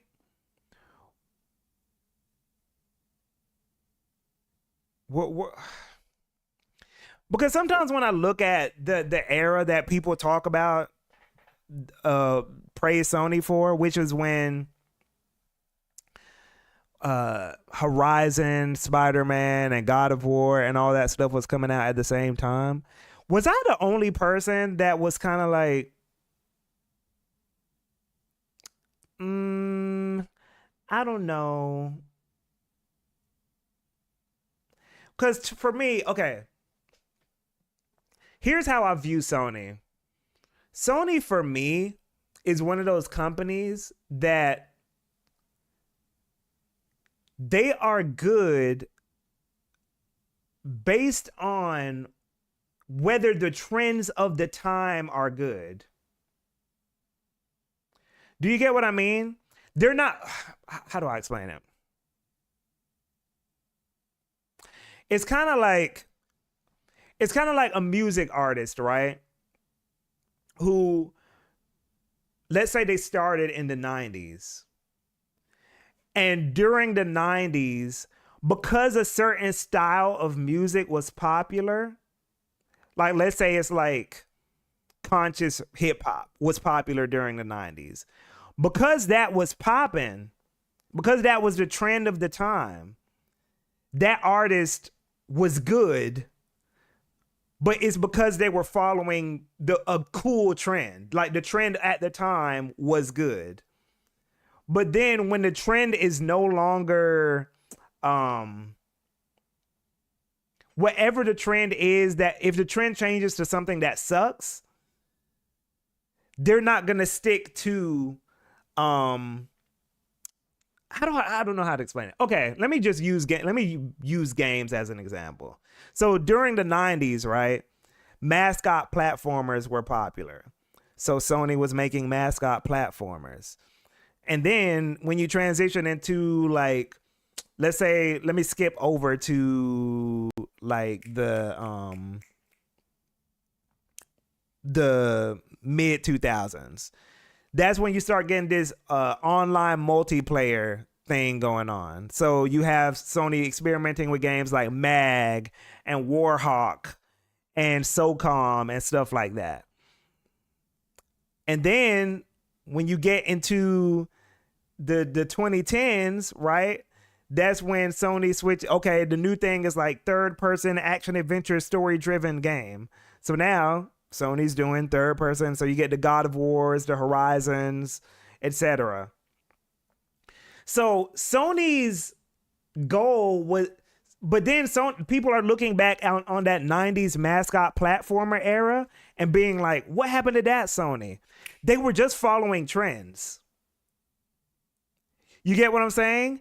Whereas Nintendo when they were making mascot platformers, it wasn't because of trends. It was because they just wanted to make mascot platformers. So that's why you see, no matter how times change, Nintendo keeps making the same shit. I don't know if I'm making sense. I don't know if some of y'all get what I'm saying. If the trend changes to mascot platformers now, if mascot platformers would sell Sony like 3 million, they would switch to that. So people think that Sony made Ape Escape and Gravity Rush and all that stuff out of the kindness of their heart. No, they were just following like whatever the thing was at the time. You know, that they were making Jack and Daxter and Ape Escape and Ratchet and Clank and shit because that's just what was cool at the time. It's not because like, oh, that's the type of game that Sony makes. Whereas like when you look at Nintendo, when they were making Mario, when they're making Kirby, when they're making Metroid Prime, it's because that's what they want to make. It doesn't matter what's going on at the time. They're going to keep making that same type of shit. So that's why I kind of like question when people are like, man, we miss the old Sony. No, Sony's still they're doing what they've always been doing. They're doing what they've always been doing, which is just chasing the trend of the time. Sony has not changed. Sony has just been doing exactly what they've always been doing. It's just that the trends change, so they change.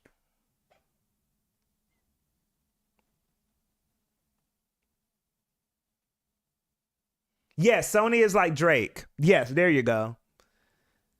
Sony is like Drake. Whatever the thing is at the time, yes, they're just going to go with that.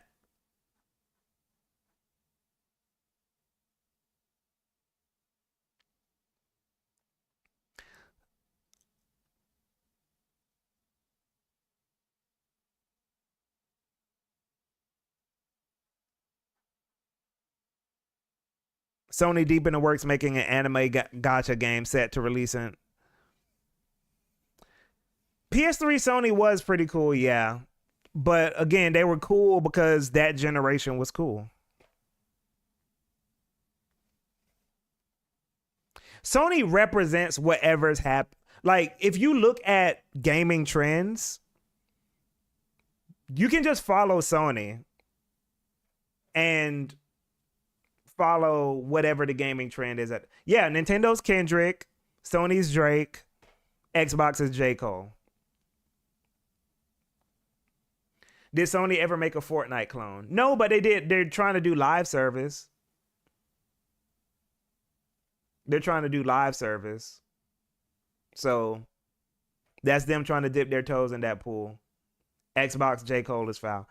Yeah, they're just there. They're just chugging along, third place.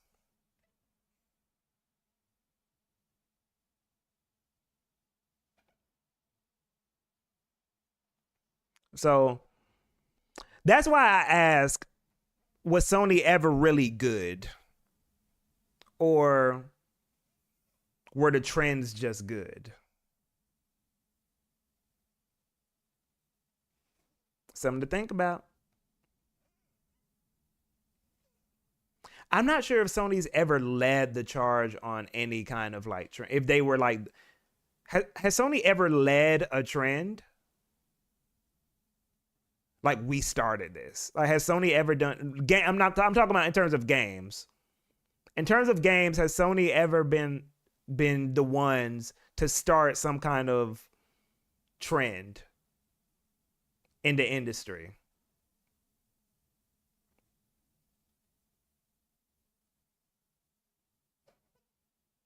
Shooting Dio, I got into the Nintendo Switch Online playtest, actually. I've been playing it.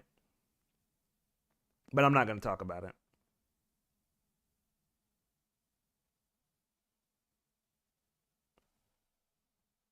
Hold on. Nintendo follows trends as well, but they take their time analyzing and putting their own spin on them. It's the reason why they're constantly behind the times. Yes, author ACU, by the way, I've started the outline for a video on that very topic. Yes, Nintendo follows trends, but the way they do it is much more, it isn't opportunistic. It's very much, okay, we've analyzed where we fit in here. Like, for example, Splatoon is technically a live service game, but it's not live service in the way that all the other live service games do it. It's not exploitative. There's no microtransactions. They're doing it in a Nintendo way.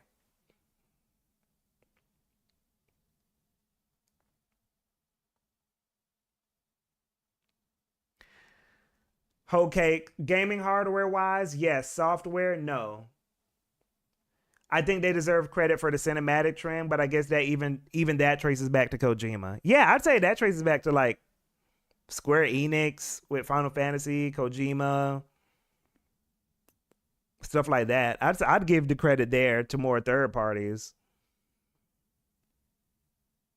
Blu-ray trend. Yeah, okay. I'll say this. Sony innovates when it comes to like tech, but I'm talking about games. I'm talking about game stuff. Even fucking Xbox has innovated with game stuff. You could argue Halo started like Halo was the groundwork for online multiplayer console shooters and controlling shooters with dual analogs, I feel. I might be wrong on that. Someone correct me. Someone correct me if I'm wrong, please. I'm not saying I'm an expert on this. But Halo, for sure, kind of led the charge when it came to dual analog first-person shooters. Am I wrong there? On console. I'm talking about console dual analog.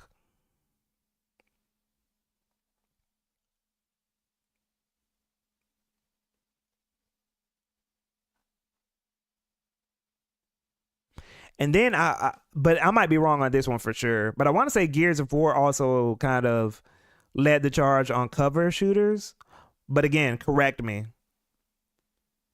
Correct me. Far Cry was on console? Was Far Cry? Hold on.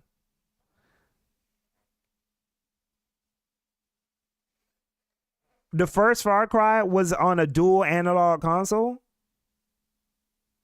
And I thought Half-Life started on PC.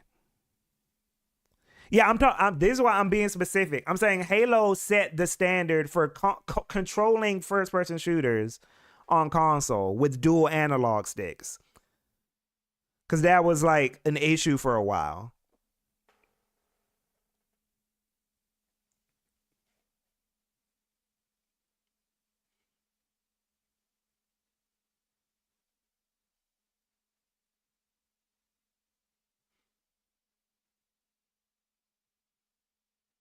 Okay, got you. Yeah, I'm sure Gears of War was Gears of War. I was kind of stretching it with that one, but yeah, Halo is probably like Xbox's magnum opus. But yeah, I can't think of anything Sony really for sure innovated on. Oh, you know what? You know what? I got one. Shadow of the Colossus. Shadow of the Colossus. That's the only one I can think of. Shadow of the Colossus, I feel, was the one that kind of who's the Goog? Hey, what up, Samurai Sam? Yeah, but Shadow of the Colossus, I think, led the charge when it came to combat with giant monsters and climbing monsters. Am I incorrect there? Gears of War is very influential. It popularized cover shooters, the Unreal Engine, and emphasis on linear set pieces. I got to actually get around to Shadow of the Colossus. I did play Ico at least. Yeah. So Shadow of the Colossus is the only one where I think Sony truly innovated and led the charge on something creative gameplay wise. But other than that, I can't think of anything else. Yeah, everything else innovative on Sony platforms is third party. God of War for the movement? No, nah, God of War is kind of just Devil May Cry, like a take on Devil May Cry. Nah, I wouldn't say that. I wouldn't say God of War. I think Shadow of the Colossus is the only one. Maxway, what up? Yeah, Shadow of the Colossus is an obvious influence on Breath of the Wild. Personally, I'd say Gran Turismo 1 was their big innovation for racing games. Maybe so. That might be one too. There were no sim racers before Gran Turismo 1?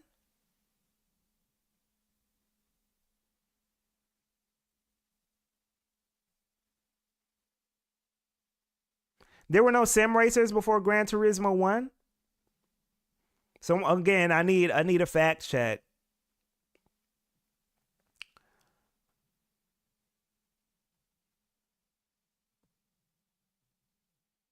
By the way, thanks for the raid, Samurai Sam. Thanks for the raid.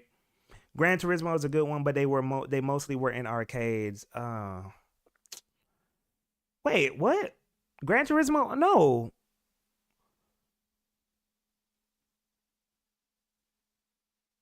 Oh no, I see what you're saying. Oh, you're saying arcades had Okay, got you. Sony brought the sim racer into everyone's living room. Got you. Okay. For sure. Hmm. But yeah, y'all, Switch 2, I think next year, late spring, early summer. That's what I'm clocking it. But either way, Nintendo's making a good job of making the wait easy. I'll say that. I will say that. They're doing a good job of making the wait easy. So, shit. Xenoblade X in March. Do we got anything for January? We got Donkey Kong for January. DJP, they definitely learned their lesson. They definitely learned. Like, thank goodness.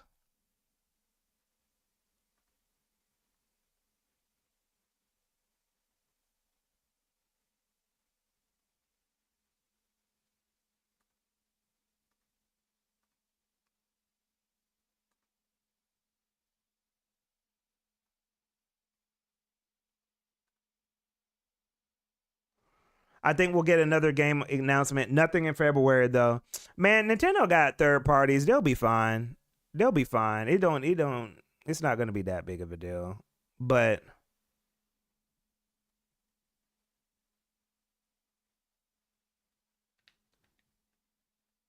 yeah, I'm happy.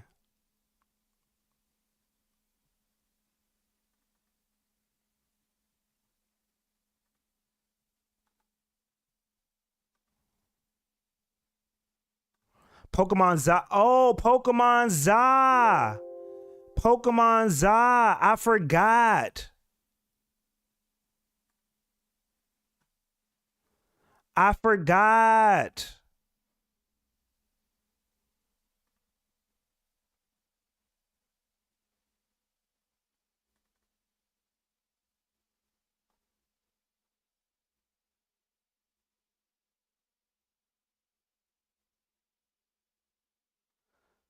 Are you saying that's when they'll formally reveal it?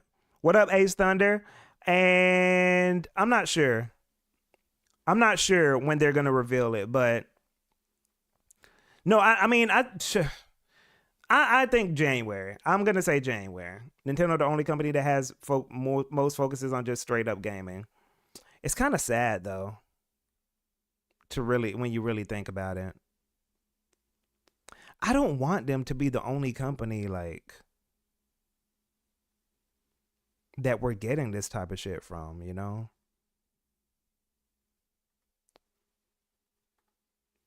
That is not what I want.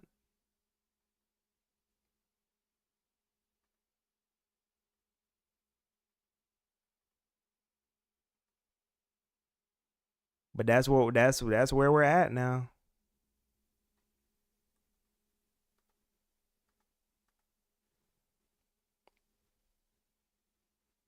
That's just where we're at now.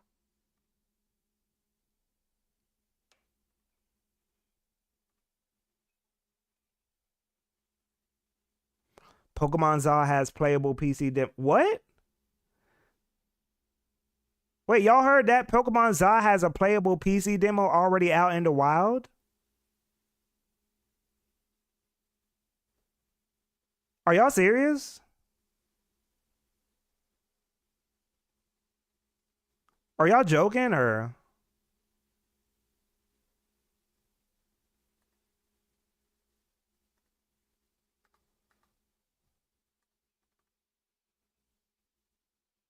What?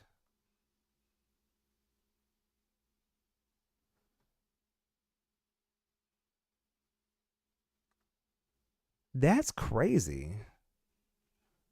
When did that happen?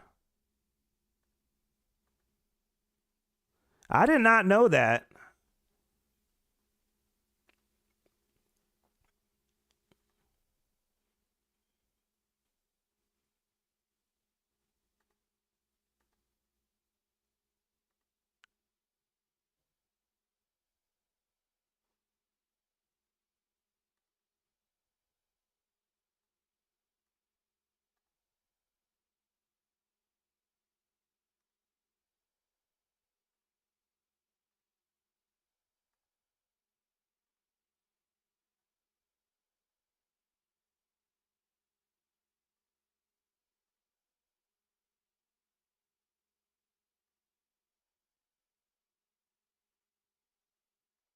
Pokemon Company snipers putting in overtime because I haven't seen 1 second of footage. Man, it's crazy how much control they have over the internet now. That's insane. I did not know that. That's wild.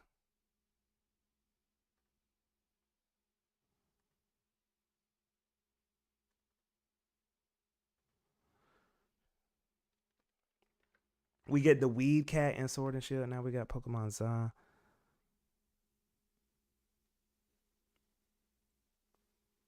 Good on them. I don't want no problems with Nintendo, man. That's why I'm playing this playtest right now. I'm not saying a word. I do not want them to find me. And in case they want to present me any opportunities in the future, I don't want no problems. Last thing before we wrap up though, y'all. Any more things about Xenoblade X that we haven't talked about?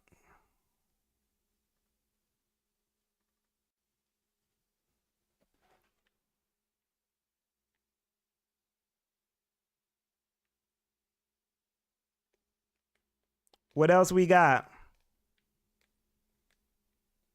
that we haven't talked about?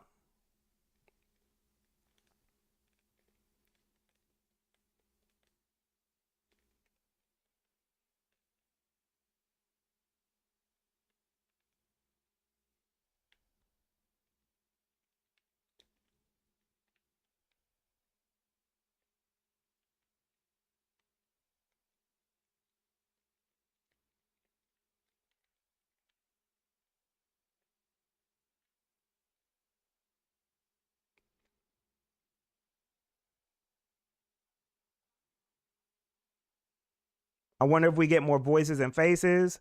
Oh, that's a good one. I came late, but I hope the frames don't stay choppy as in the trailer. Yeah, there was just one camera turn moment. I don't think it's going to be crazy. Likelihood of a new scale, 75%. No, 50%. They should add a new manufacturer and call it Vector. You think people would stop messing with something? That scale combat kind of mid. Not really. I'd say it fits for like what the game's going for. I'm not looking for it to be Armored Core or anything like that. This is still an RPG, y'all. You know, this is still an RPG. It's more about the illusion or the fantasy, you know, which I appreciate how they handle it. I definitely need to see the new character creator. Yeah. Yeah.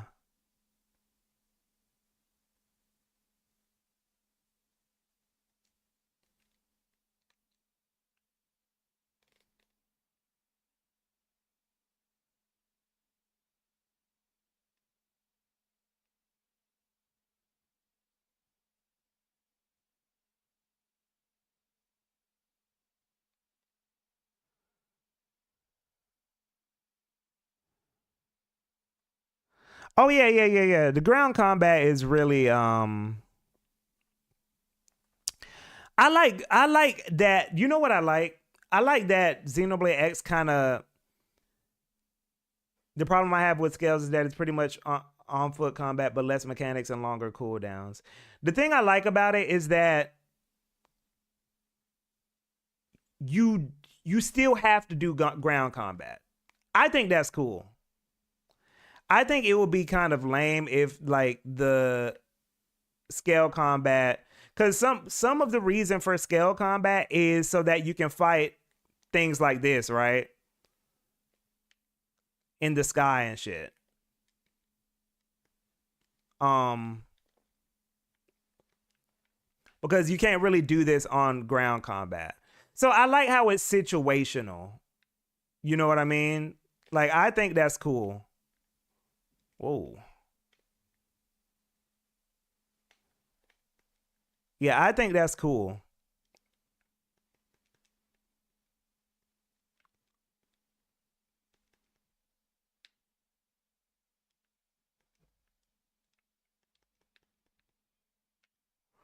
But that's just me. That's just me.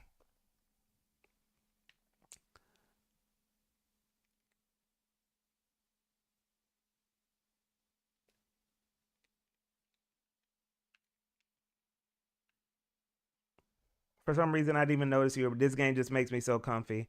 Yeah, yeah.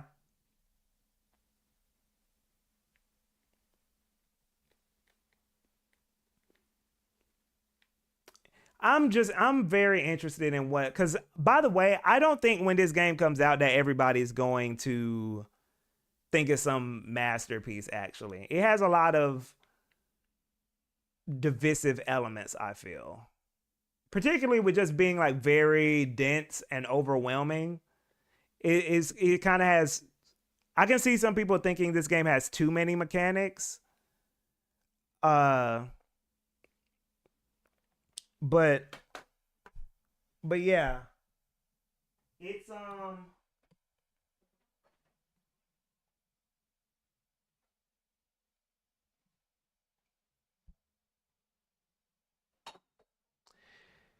it's definitely going to be interesting to see how people receive this game. Sales projection 2 million. No, I say 1 million. It's going to do 1 million. It's going to do as good as Xenoblade 1. I think it will review better. Also, the Nintendo, yeah, it is going to review slightly better, I think. But I don't think it's going to be like, oh, like how for me it's my favorite game of all time. I don't think that's how going to be how everybody else feels. To be honest, this is the main reason I love it. It knows what it wants to do, and it's okay with it not being for everyone. Like, even for Xenoblade standards, it has a lot of unexplained mechanics. Yeah. It's a very abstract game. Very abstract.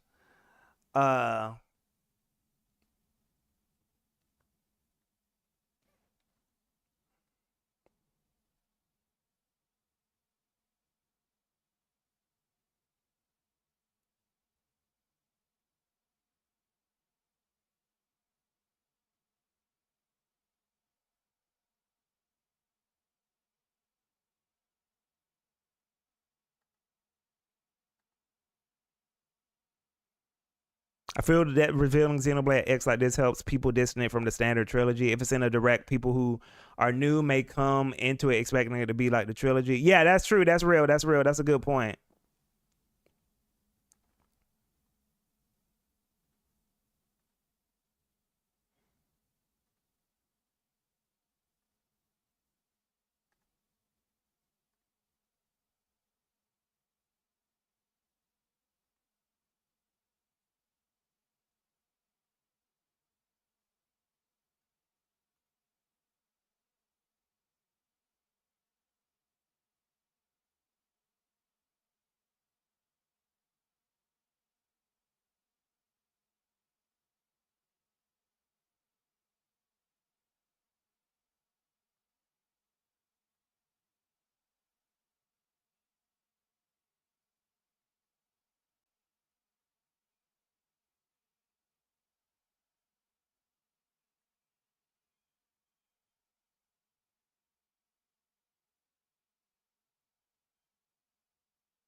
Also, the Wii U version was but we have two Xenoblade 1 sequels on the Switch, so this should be.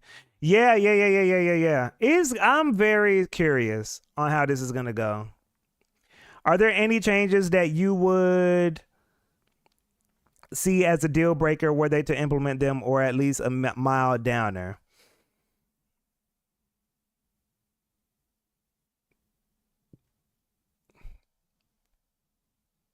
Maybe.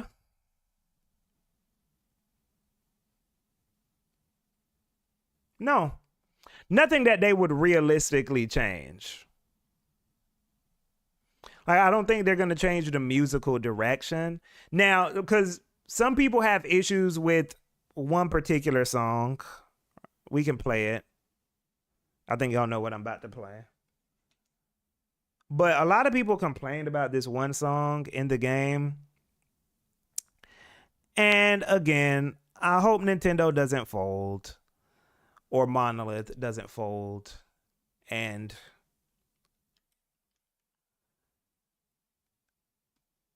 change this, because I think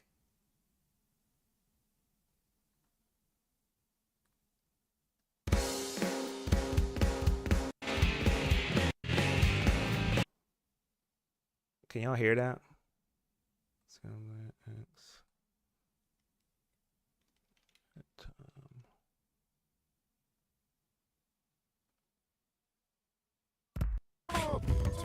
Okay, there it is. Y'all hear that?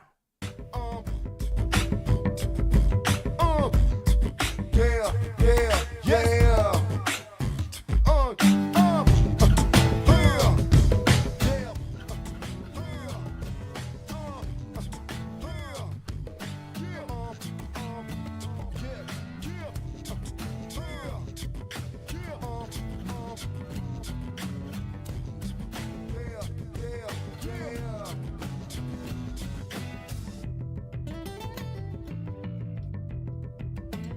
I don't know why people don't like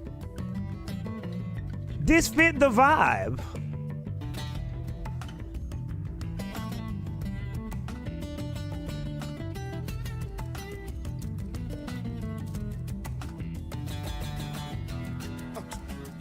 No, okay, here's the thing. I'm not saying like I'm gonna bump this in the whip, Jay. Like, what I'm saying is this is just like a theme that plays in the background during nighttime. It's not like it's not a battle theme. It's not something that's just it's just like a background shit for the nighttime. Just a background vibe for you to it's not like this is meant to be a big thing. You know, it serves its purpose. But I think, I don't know. And it fits the vibe. Like, you got to think. Xenoblade X takes place in New Los Angeles. So the music is going to be a little... It has to fit New Los Angeles. So it has to be a bit modern. You're out in the town. Yeah, Arthur, you're out in the town at night. But still sci-fi a little. It's just... It fit to me. It fit. It fit. Caldros goes crazy. No, y'all know my favorite song in the soundtrack. Y'all know my favorite song. I wanted to play this for the stream intro, but I was busy.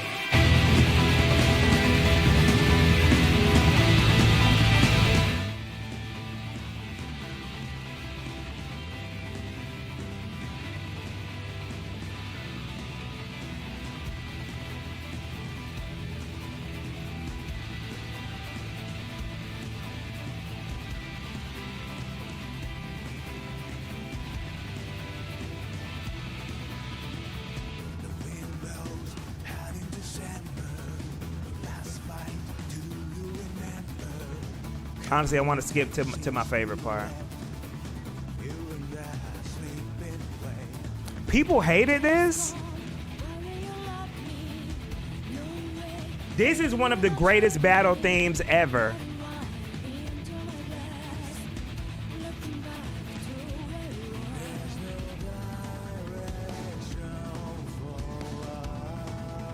Oh.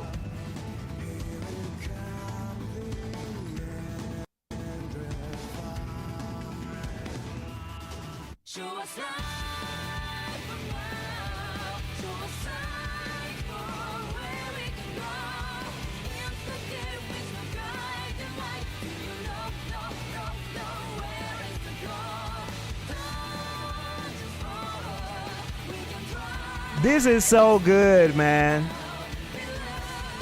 My gosh.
So good. So good. So good. Formula, yes. The key we've lost.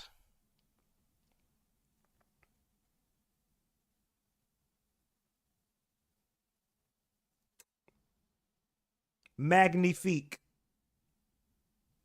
But y'all, it's about that time. I'm going to have to go. We're going to continue talking about this as they show more trailers. But this is just an introductory thing. This, y'all, we finally won. We finally won. We finally made it. I'm glad y'all could be here to celebrate with me. I'm looking forward to the future of Xenoblade X, and I hope y'all stick around, because we got 5 months. 5 months. This is gonna be an ongoing conversation. That might be my stream for the week, though. I thank y'all for coming through. Thank you for coming through. New court story contact will be cool, Mario Sonic boss. Good night. Thanks for the support. See y'all on the internet, man. I'm gonna get some sleep. Got work tomorrow. Bye-bye.